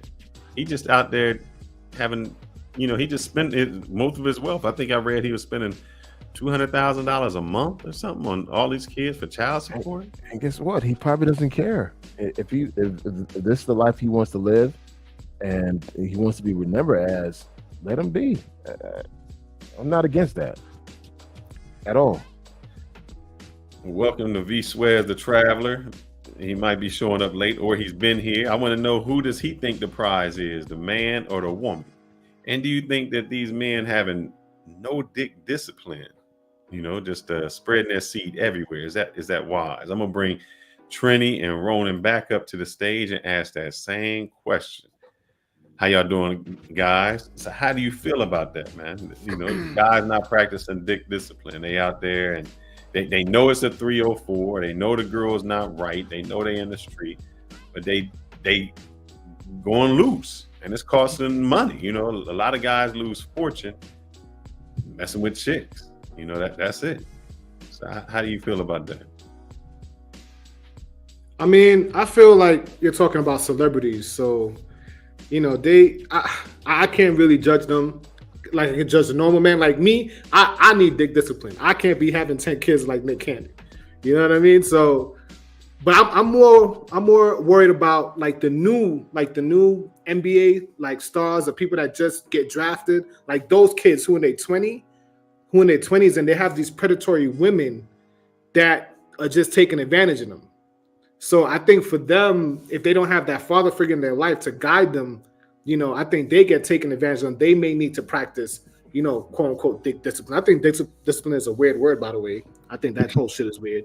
But I'm just saying, you just use common sense. Don't put your thing in something that you don't want to have a kid with. You know what I mean? Use protection. Simple as that. I'm like, I think I'm the only one here that don't got kids. You know what I mean? And it's not magic, guys. I just strap up. You know what I mean? So that's all I gotta say about. Maybe my swimmers ain't swimming, but that's another time. Waffle says Waffle is the prize, and they lack the experience of getting them biatches. It's easy peasy, baby. He said to each his own. So he feels that the dude is the prize. But still, all right. You got somebody like, I guess I look at it from a wealth perspective. How much wealth a guy loses, when he carries on with some chicks that don't really mean nothing. He creates a generation that's not out there, that's not doing anything. I just see it as irresponsible. Guys are just losing out, and I don't think they care. And then they grow up with the next generation of kids. What can you expect from those kids? Those are the ones that's going to be spoiled. I got money. I mean, it's not just happening in the wealthy. It's happening in a lot of the poor areas too. A lot of the drug dealers are having multiple baby mamas, and they cool with it too. So it's an ethical thing. And I'm sorry, our culture ethically has been broken down morally and ethically to a point where all of this is acceptable. And that's why I say I don't function in that kind of plane. When I said he to find a wife, finding a good thing, you take your time and you pick the right one. I'm not saying go out and dot everything that moves in front of you. That's where the discipline comes in at. But at the end of the day, if you're ethically sound and morally sound, you should be searching for that ethically and morally sound woman that's going to support you in the things that you have. Just because you have it, like you said, just because you can, don't mean you need to. But why do we hold women responsible when we call women every name in the book? If she got like 2 baby daddies, you got 2 baby daddies and you ain't never been married? But we don't say anything when the brothers out here doing that. We absolutely do. Men, at first thing, all men hold other men accountable. You can't get around that. Men we laugh. We like, yeah, he got 12 kids, but some people are laughing. The same people that have that same moral and ethical breakdown as others. You're checking them. People in this room would check him if they knew him personally. Nobody's not saying anything about the fact that he has these children, or he wouldn't be a topic of conversation. It would be acceptable in society. Plenty of people are speaking up, but the whole thing is he has enough fuck you money to say, I don't give a damn. Does that make him ethically and morally sound as a human being, as a father, where he can't be around his own children? I mean, it doesn't matter what age you have children. Like Kunal said, his dad had him when he was in his 60s. If he can be around to instill knowledge in his son, instill the morals and ethics that he wants as his legacy to follow through on him, then I would still have kids at 56. Are you kidding me? Mm-hmm. If I have the time to instill my morals and ethics in my newborn child, absolutely. If I knew that I would have a woman that would be around and allow me to raise my child until they're a grown adult, absolutely. That's our charge as men, to leave legacies. You die. No, that's what Nick Cannon said. He said he ready to leave a legacy. Just a whole lot of them. No, that's not a legacy. That's a mess. As a man, that's a mess. As a man, you can't even really call yourself a man as far as being irresponsible as that. As a man, you're supposed to be wanting to raise your child, be present in your child, instill things in your child. He is not going to be capable of doing that unless he moved them all into his own home. And there's no way that's going to happen. So none of this is correct. None of this is proper, but it's accepting in society, but not to a lot of people in the community, or we wouldn't even have this conversation right now. Let me give a shout out to Uncle Guns. He said, males value the 30 minutes. Speak for yourself, baby. I'm giving an hour and a half. Minutes with a woman more than they value the other 23.5 hours of the day with themselves. I know, yeah, that is true. We will work all day for that 30 minutes. And sometimes that's all a man will get in a relationship, which is a sad situation, but it's true. So I got a question then. oh man, what is my man's name? Who is the guy married to Sierra? I can't think of the football player's name. Oh, Russell Wilson. All right. This got why do we down Russell Wilson? But we celebrate Future for having all these kids. Because nobody wants to be Russell Wilson. Nobody wants to pay more than what the last guy did. Now, I don't think he's a simp, because I think a simp is a man that doesn't get what he wants. So at the end of the day, it looks like he got what he wanted. So all that, they have children together. He did the whole 1 year celibacy thing, and he married her and all that good stuff. He got what he wanted. So to me, he's not a simp. But as a man who's looking at these two, these comparisons, who do I want to be, Future, or do I want to be Russell Wilson? Who is better for society? Russell Wilson is better for society, for sure. For sure. And why do we celebrate Future and down Russell Wilson? Again, ethics. Because he got it for the low. Everything to do with this conversation, period. He got it for the low. Bow Wow got it for the low. We could go through the roster before him. So he's the only one that married her. He's the only one that jumped through the hoops. So we down him for jumping through the hoops? No. Yeah, it looks corny. That's how he comes across. He comes across a man that paid the most. But then she was with Bow Wow, bro. Like, come on. I mean, she was a teenager then. Yeah. You can't really judge her for that. She's just okay. So can we judge her? So can we judge her for Future? Guy, so everybody knows who's dotted her. How many other women in our society have you dotted, and you don't know how many men she been through before you got with her? Her body count was still low enough where Russell could consider her, versus some of the other women that you might say that's in the celebrity status that might have ran through a hell of a lot more dudes than that. Not that I'm defending her. But I'm just saying, she's been in the public eye. We can't put the cookies back in the jar, bro. No, you can't. We know. We know. It's clear as day. We've seen the pattern. So, like I said, to me, he got what he wanted. If he didn't get what he wanted and she ended up divorcing him after, or he never got a kid, or it'll be different. But he got what he wanted. So to me, it's a W. Okay. So what you're saying is, and I believe this, some women can have redeeming qualities, even if they fucked up the first time on this judgment. I mean, I'm not. She got with him and stuck. She got with him and stuck because she identified him as being the better man. So question: is Russell Wilson the prize? Or is Sierra the prize? I would say Russell Wilson was the prize. So guess what? We saying who Russell Wilson was the prize? Hell yeah. In that scenario, for sure. Absolutely. But here's the thing: y'all still saying that Sierra wasn't anything, so he settled. I mean, from what y'all saying, that she was already ran through. Okay. I hate terminology like that, bro. Come on. But he's in that scenario table, and she didn't have a gangbang or nothing like that. I hate when guys say ran through because she's had relationships in the past. No, I won't say she's ran through, but in this scenario, I strongly believe he's definitely the prize. Because what all women say, oh, send me a man like Russell Wilson. There's a song called Russell Wilson Prayer. This is what all women want. And that man is rare. Not as rare as you think. That's why 70% of men are single. And well, he's in that top 30% then still. Right. It's still rare. It's still less. It's rare because he has the money. But there's a lot of good men out there that are just not being recognized, and nor do they choose to participate in what society is offering as far as the feminine side of the house. That's why a lot of dudes are getting their passports. But it's for women to acknowledge and value that. They won't.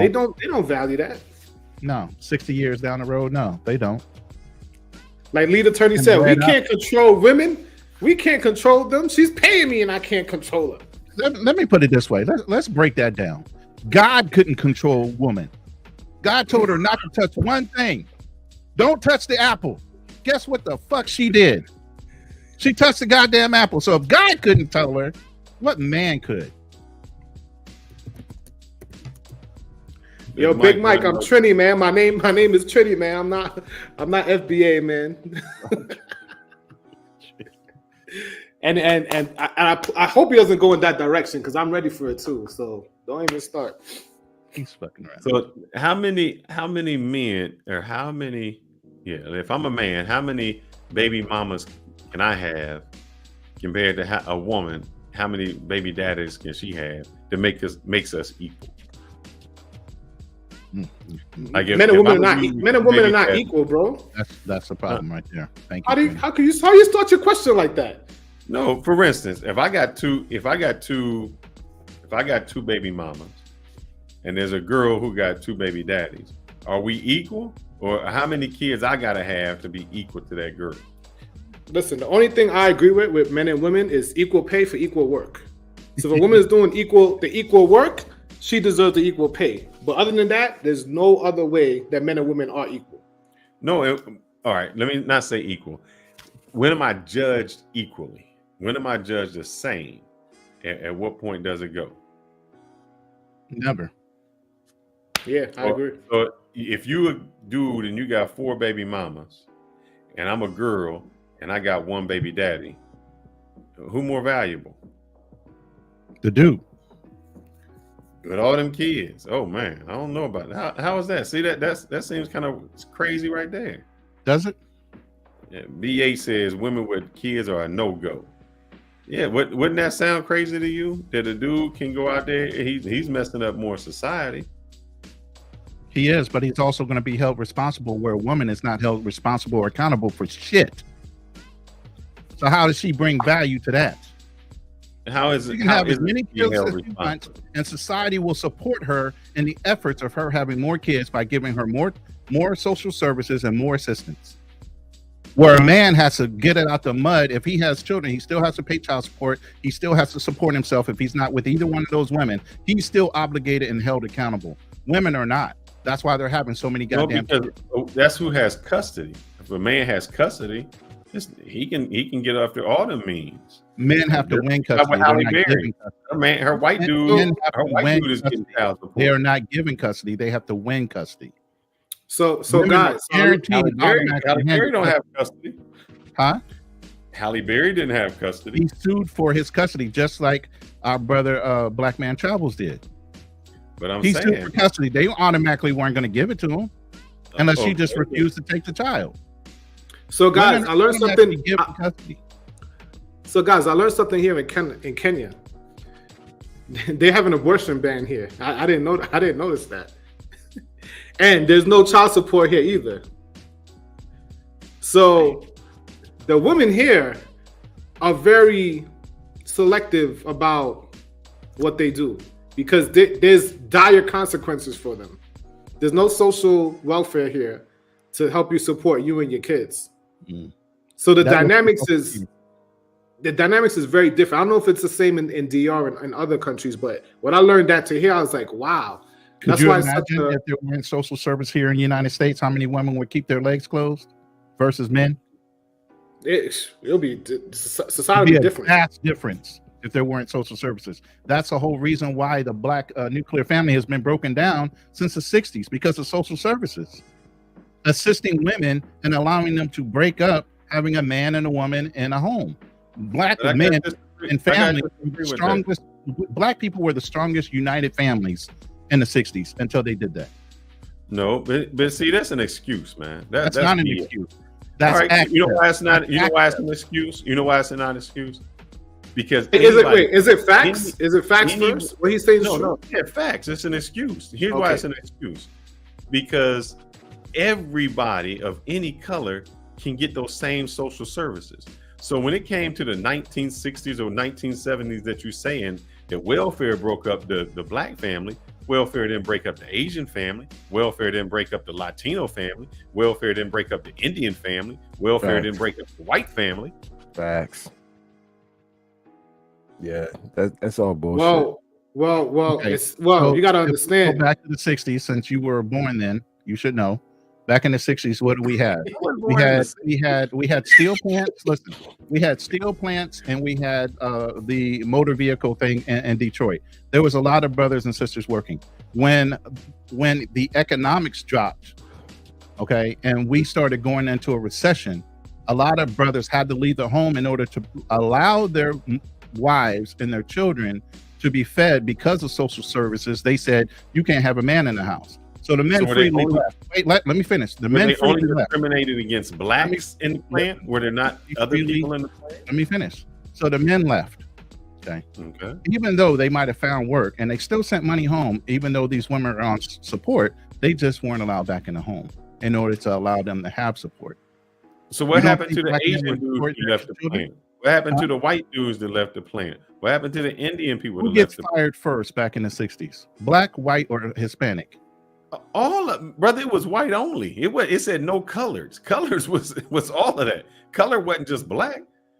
There used to be signs that said Irish. Back in the 60s, white people kept jobs quicker than black people did. If there was a line where it said you need to be fired, black people were first ones in line to be fired. I don't care what your seniority was. There was an excuse why you were let go.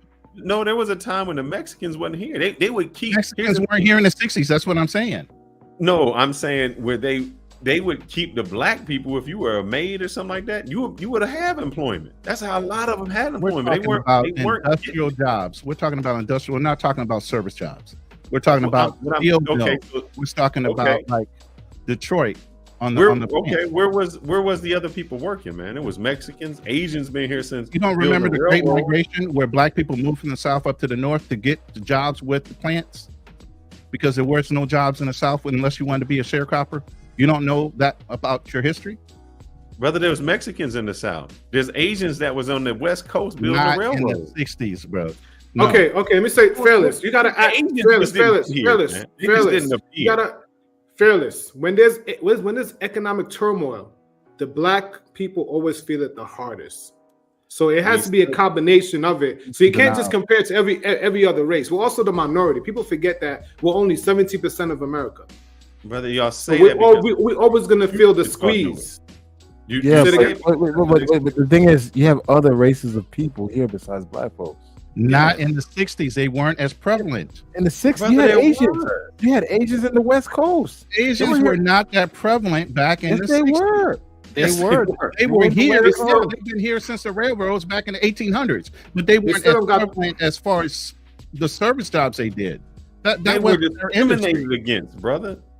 Way more than us. They didn't want the Asians coming in. All the Chinese people came in from the West Coast. The thing is, we need to stop using the government, destroy the black family. That's bullshit. We made a decision. We made a decision to accept certain things to break the home. That's it. It wasn't the government. The government didn't force you to do anything, because guess what? You had other races of people that still kept their family intact. Exactly. I mean, again, I think that's like lead attorney said, you can't make a woman do shit. You dangle a carrot in front of a woman that's starving and say, "I'll give you money if you let your man leave the house." What do you think that woman's going to do? She's going to take the money.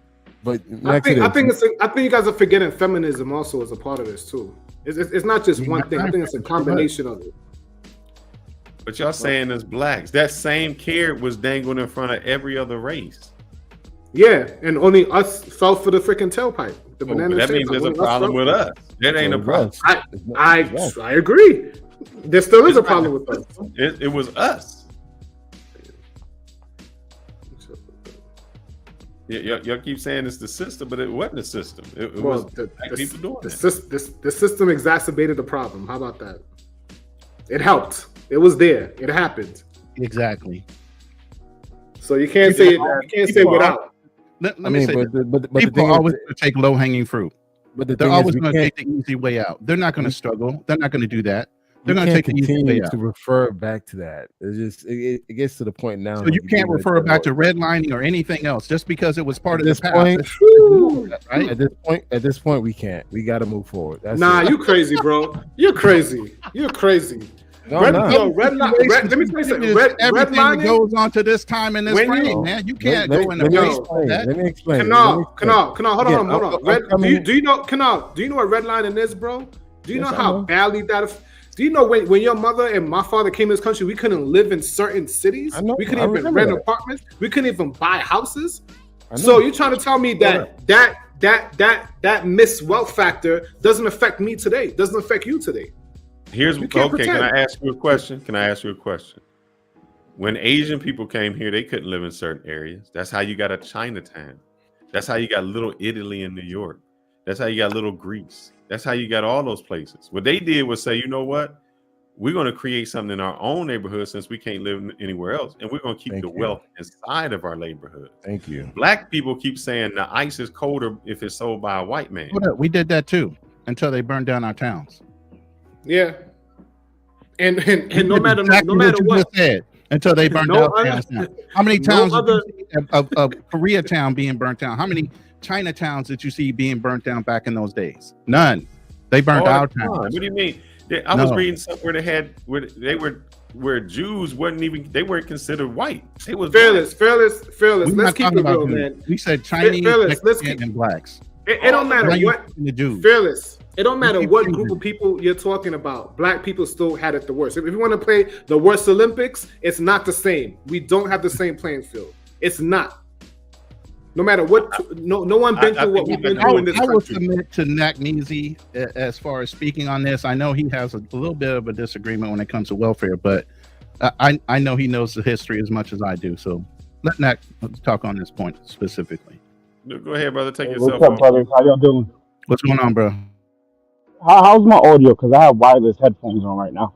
You sound muffled. Ah, damn it. Still? Yeah, like. That's all right. Go ahead. We're gonna try to see if we can decide. Yeah. Yo, go ahead, man. You sound decent enough to me. All right, I disconnected him. Can y'all hear me now? Yeah, it's better. It's way better. Way better. Yeah. All right, that's what I get for buying them cheap headphones. All right, so now look, here's my thing. Like the brother Ronan said, I don't blame welfare for the situation with black men leaving the home. That is a black man running from his responsibility issue. That is also a black woman choosing welfare over working things out with her man to raise the kids with a father in the house. So that goes back on us. So while it's a multi-layered problem, there's no law that said that there's nothing on the books where they were like, we're trying to break up black families. That didn't happen, but they made it damn sure easy. So it's multifaceted, but we got to stop just constantly blaming the government for, taking care of its citizens that actually didn't want to work in some cases. You know what I'm saying?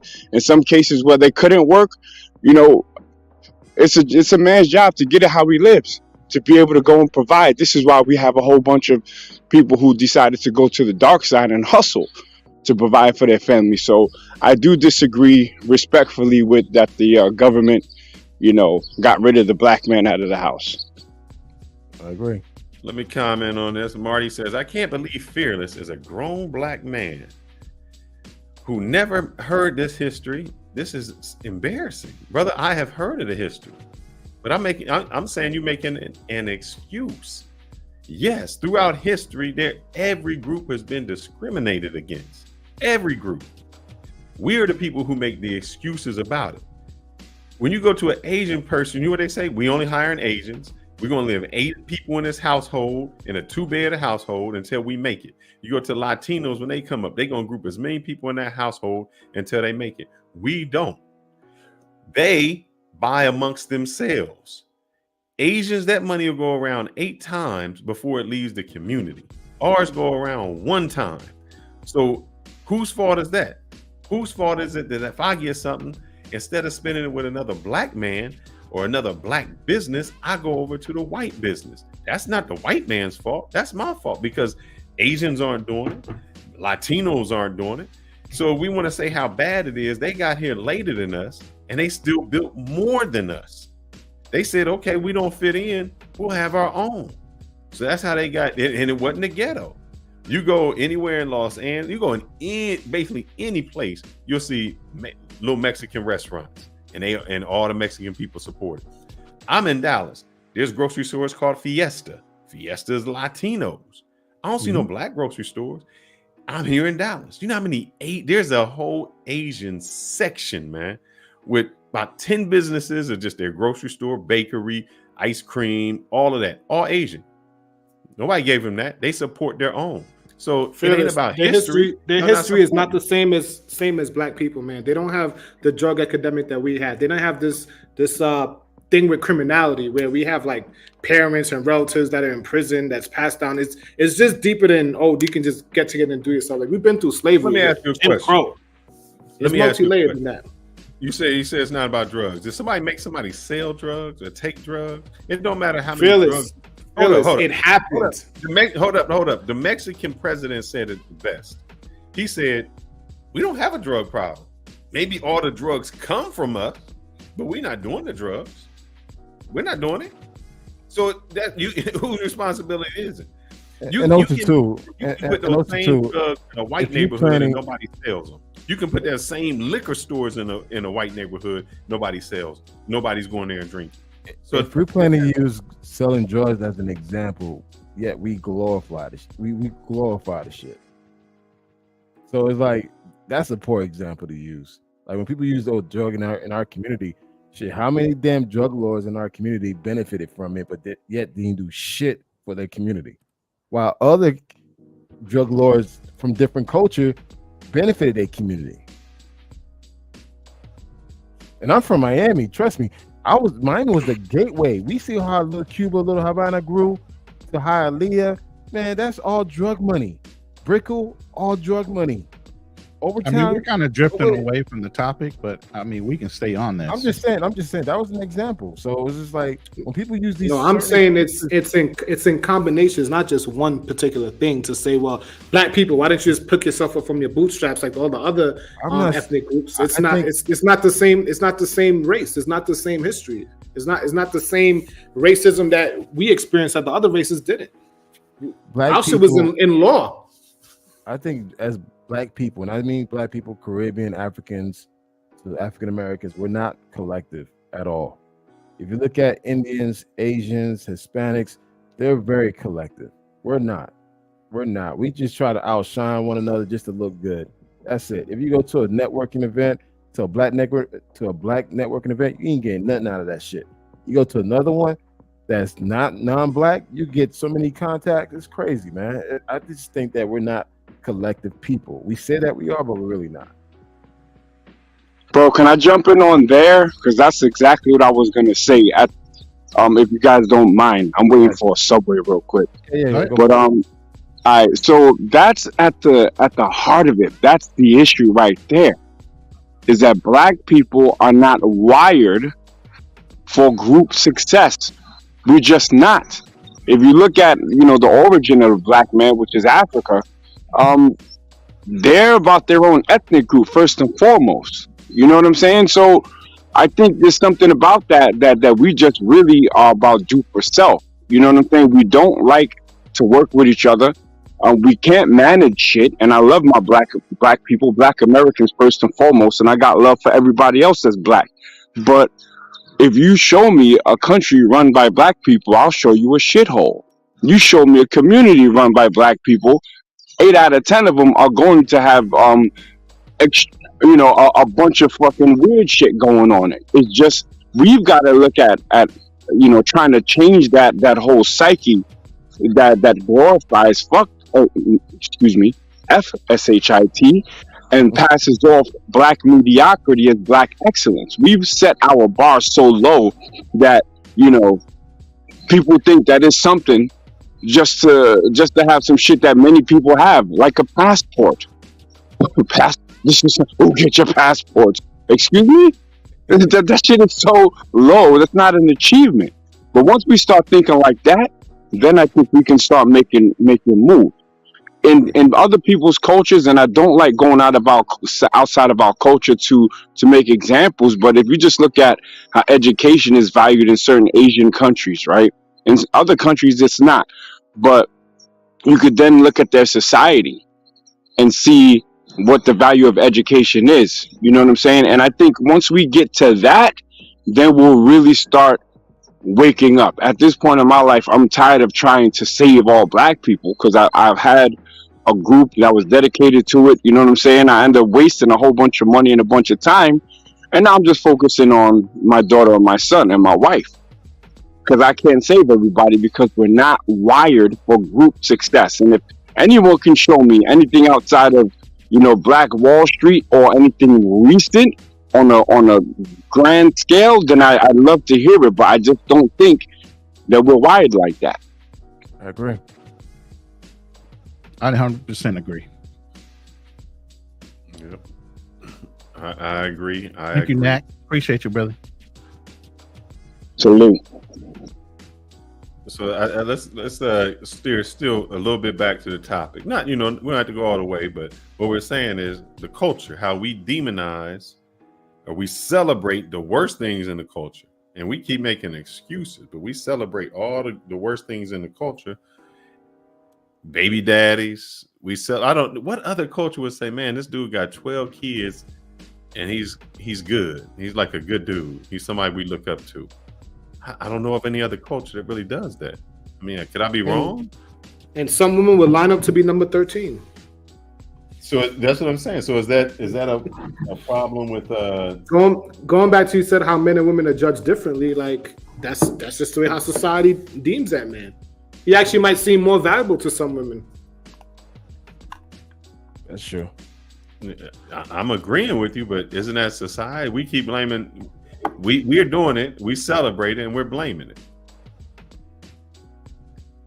I mean, you would have to change society to do that. I think we've messed up. I'm not saying it's right. I'm not saying it's right, but being all what we've been through, you know, regardless if you believe it or not or how it is, it happened, and that's what led us here. So how do we deprogram that from society to change the way that we're perceived? Other groups had it bad, man.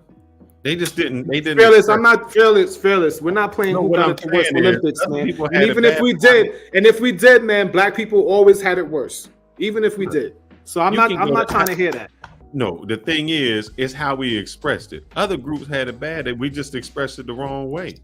You can go to the Appalachian Mountains where they pours dirt. You know what? My bad. The Native Americans, they did commit genocide to them. My bad. They genocided them. They only left them, almost wiped them out completely.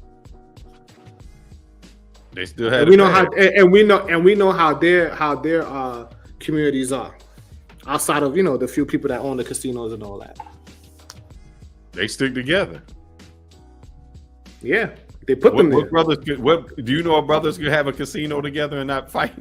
We can't have no business together. So who gave them the land to have the casino? After they took it from them first. They took it from them first and gave it back to them. I go back to what my man said. You in a black country. It should be wealthy, man. You shouldn't have no. It should be okay. So you see, I was gonna ignore that, but people say it's really stupid shit like that. I was gonna ignore it. Tell me what year Kenya was founded. Founded or got when it became a country. I don't know, 1900s or something like that. Sometime in the 1930s. 1963. Damn. It became a country. Hold on. Choose your words carefully. Did it become a country, or was it just not colonized? Meaning, it was already a country. Maybe they speak English. It was already colonized. So it was a country already. No, it wasn't a country. There was no flag. Ghana, 1955. My father is older than this place been a country. Wait. You guys, so go look it up. So before 1955, was there a name for that place? I don't know a particular name, but it wasn't an organized country. It wasn't ran by black people. There were different nations or kingdoms. Was known as British Kenya. I'm looking at it.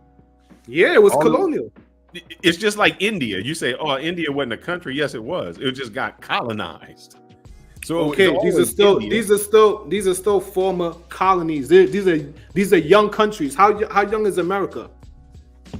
But it was still a country. It was just colonized. So it wasn't like they just got it. Bro. Who was running the country? You think they was taking care of the black people here? the previous people that joined the country? You think they care about the land? Like look at Haiti, for example. You think they cared about the land and the people there? Or they're just trying to. It's a colony. It wasn't a part of the country. They was just pulling out resources, and that's what it did to most of Africa. Yeah, that's so when true. people say so when people judge countries in Africa or black countries, like my man was saying, it's not on a fair or even playing field at all. These are young new countries. Nah, it's you're gonna get cooked on this one, bro. Please don't talk to me about Africa, please bro. Try me. Please try me. Please. Let's get it. Let's get it. Please try me. Let's get it. Yeah. Please try me, because I want to know what point you're gonna make is gonna say these black-run countries are quote unquote shitholes when they're new. They are shitholes. They're absolute shitholes. No, and but they didn't just start. And why are they? Wait, no, they just. Why are they? Were they not colonies? Oh, absolutely. And who welcomed the colony? Brother, if you're gonna ask me a question, let me respond. You are out of breath, because you know you about to get cooked. Just slide into that grease, and I'm gonna turn it up on you. Just relax. Go ahead and just ask me the question, bro. You asked me one question. I was gonna ask you another one, but you wanna. Well, can I answer the first one, bro? Can I answer the first one? You said the answer. That's why I'm moving on. No. Wait. But once the answer is said, then we gotta establish whether I'm correct or not. You can't just jump around and act like you didn't get served. I accepted your answer. Okay. Well, now say, Nakmeezy, you were right. No. Yeah. I asked you the question. That's how this cooking is gonna go. No, you was confirming my question. No. Okay, so look, your question was about colonies and countries, right? These were kingdoms prior to them becoming countries, right? Different kingdoms that the white man threw together under one name. They were welcomed in to a lot of these countries by the ruling kings of those kingdoms. So a lot of stuff that Africa they're dealing with today is brought on by who? Their own leadership. And if you ask anybody what the issue is in Africa, it's corrupt leadership. So that's number one. Now, what's your next question?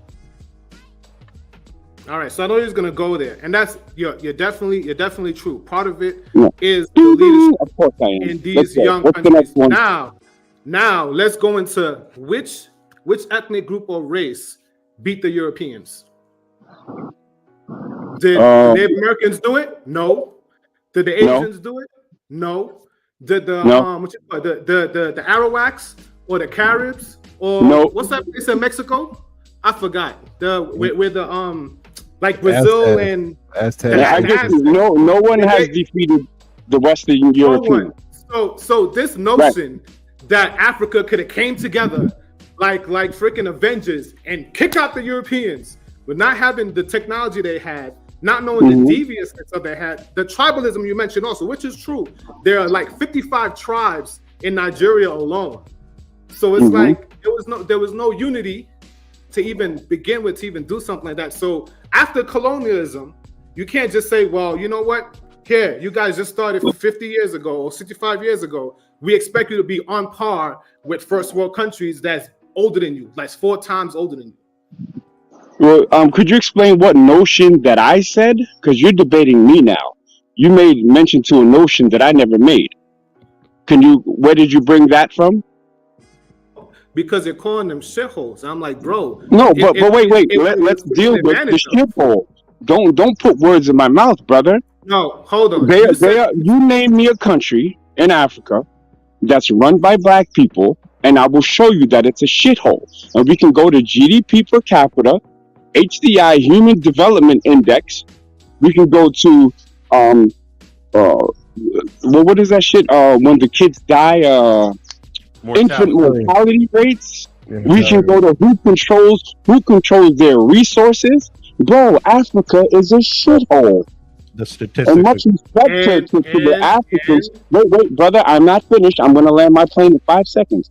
I respect the humanity of everyone that comes from Africa because, like I said, I am of African descent. But we have to keep it real. Stop sprinkling sugar on shit and calling it candy. Now let's go. So you're saying it's a shithole, and my response to that is these are new countries. These are former colonies that were pretty much raped, taking all their resources out, and been humiliated, had their people stolen, and you expect them to be on par with America. What about So yeah, they're Liberia? gonna. I What can't. Liberia? Let him go. He's cooking himself. Go on, brother. Finish. Yeah, so yeah, there's Liberia, and there's what you call it. I think there's another country that was never colonized, and they're still better than the so-called shitholes. But this is how they treat Africans. It's a global thing. They take as you travel, you know that they treat Africa the worst. Can I ask? Brother, you said a lot of nothing. Let's go point for point so I can cook you very.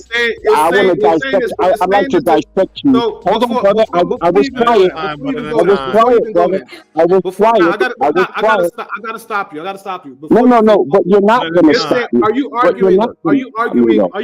You're not gonna stop me.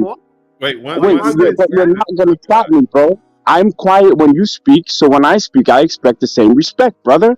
that is true. The issue was there are African countries shitholes, not when they become. Wait, brother, you're still cutting me off. He lost the debate already. Look at you.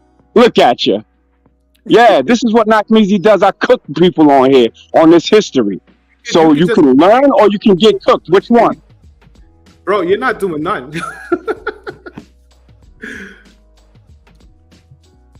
My Yeah, question. callous laughter. I just have a question. Go ahead. I never know where there was 30 million white people who got defeated by 3 million black people. So I believe that. like with South Africa, how can so many black people get run by so few white people? Which conflict is speaking about? But it was 3 million white people that took over South Africa, and the population was 30 million black people. What year? What's the name of the conflict? Well, they just got released when it was that Nelson Mandela got out. That's when they got freedom, and it was given to them. They didn't take it. Let me provide context to what the brother just said. If you go back to the Dutch VOC and the Voortrekkers, which actually in English means pioneers, they took over Africa, coming from South Africa, coming from Holland. And then if you understand the history of colonialism between the British and the Dutch, the British would wait for the Dutch to take it over, and then they would just yap it from them, which is why you had the first and second Boer Wars, the farmer wars. Now, while these Europeans are fighting in Africa and South Africa for African land, they got Africans in concentration camps. That's why it's a shithole. So now back to the brothers, the topic with the brother. I said that they're shitholes, and you essentially are agreeing without agreeing by trying to blame colonialism. Now, when we talk about colonization of Africa, African leadership welcomed these colonial masters in. Okay, that's what happened. They got the shit under the stick. The Africans been selling their own people for cola nuts, fucking mirrors, umbrellas, all kind of bullshit, and and also liquor, by the way. And the Jews that were involved with that slave trade, they actually figured out a way to water down the liquor to get more slaves for liquor. So what you're seeing today is really remnants of the way that black people, aka Africans and people of African descent, think. I started this with addressing the issues with black people globally and how we accept mediocrity and pass it off as excellence. If we're gonna have a conversation about Africa with me, brother, we're gonna have to go point for point, and I'm undefeated on this subject, brother. So if you have, I think it's run. Wait, brother, and another thing, you gotta work on your discipline. You gotta work on your discipline, because I'm not gonna stop you, but I appreciate if you don't do that to me. Now I'll give you 3 questions so we can wrap this up to prove your point that Africa is not a shithole. Let's go. That's not my point. So my point was. Okay, well that's my point. You said something. No, the reason you said is why it's a shithole. I think that's really where. Am I wrong or correct me? I mean, a I don't shithole want is it a to be. I don't want shithole it is to a be. shithole. So It's you a don't. shithole. Wait, I'll tell you why it's a shithole. It's a shithole because of African leadership, and also something that I didn't mention. There was no industrial revolution on the continent of Africa that did not involve white people. The industrial revolution started in the mid 1850s by Western Europeans. Africans have had no industrial, military, medicinal, agricultural, or political innovations that have affected the world like the Western European. Now let's go. Do you have anything to the contrary? Of course you don't. All right. So yeah, you're really patting yourself on your back there. But No. Address what I just said, though. Don't jump around. Don't do the traditional African dance away from my question. Jump on that. Bro, you didn't even state a question. You're just answering something that I didn't even ask you. Now, the whole point is this. If no other race of people successfully beat the Europeans, why is African given this unbelievable standard that they should somehow miraculously beat the Europeans? Africa is a shithole because of Europe, because they were conquered before they were enslaved. And no matter what, if a couple of black slavers helped out or a couple of kings welcomed them, then what happened to Native Americans? How come they sold the whole half of their thing for a couple of beads? What happened to Montezuma and his people? Can I ask a question? So you can't. Wait, hold on. I'm gonna click them again. Are you finished going, brother? Finish your statement so I can cook you on that one too. Well, before you cook, let me just ask him a question. He says colonization, but India was colonized. Now they have nuclear weapon. They have to 4 places. One of the big societies out there. So they were colonized just like Africa, but they've come out of it. Were they enslaved too? Yes, that's what Gandhi was talking about, man. No. Did they do chattel slavery? Like, take them to another country and do all that? But if they took them to another country, that had that's no. So that's I don't no. know. What I'm saying is, I don't know. No, chattel slavery. No, they didn't. If you chattel, took them, they the didn't people do in that, Africa man. were still there to develop. That's what I'm saying. You're being unfair. We can't compare a country in India to the continent of Africa. Number one, so we got to speak about the sovereign countries on the continent and then build on that history because they had different colonizers and different relationships with colonizers. But I like how if the brother could change the background music to some traditional African drums, so this brother I'm debating can dance around the questions like he does, it'll give him a little more rhythm. Now, he keeps jumping to Native Americans and this and that and making excuses. The reason Africa is a shithole, number one, is due to corrupt leadership and horrible business deals that the forefathers of those that live today are dealing with. Number two, I mentioned, and I gave a time period with an approximate date. There was no industrial revolution on the continent of Africa. On top of no industrial revolution, I named all the other innovations that did not come from the continent. Africa supposedly has all the resources, right? They have all the food, but yet they can't even feed themselves. This small country of 17 million people that I currently get money in, right, is the biggest exporter of food. Google it. When you fly into Holland, you fly in at 6 a.m., 5:30 a.m., it looks like a lit up game board because there's so many greenhouses here. Innovation. Africa doesn't have it. Now you go. What do you want me? What do you want me to defend, bro? No, I just want you to tap out, brother. I just want you to tap out. You're talking in circles. No, it's not a tap out because what you're saying doesn't make sense. Yo, chat. If this guy was cooked like some, it's trying, bro. You're saying use this information that we didn't ask for, and I'll keep letting you know. No, it's all relevant to innovation and why it's a shithole, though. If no other race of people beat the Europeans, why do you feel all of a sudden that Africa is gonna magically, with knowing how it's made up of all these tribes, they're nomads. They didn't have the technology that the Europeans had. You're correct on one thing. There was no industrial revolution. No, I'm literally correct on everything. And these are new countries. That's why I told them, like, you don't know that Kenya is 1950. New countries, but not new kingdoms. 1955. New countries, but not new kingdoms. They're former colonies that Why were they not colonized? only Why were they colonized, brother? I'm gonna let you talk. I'm gonna let you talk. No, but answer the questions though, because I'm teaching you and you're not offering anything back. You're not teaching You're me just anything. making excuses. You're saying why they were colonized, then make excuses for the Native Americans, make excuses for the Asians, make excuses for the Indians. They all were colonized, bro. They had the technology. So even though what Phil has said about them having the numbers, I'm sure they had better technology, they had better weapons. Africans were, from what I understand, they're mainly nomads. So there was no industrial revolution. So you can't just take over a country. So I was right.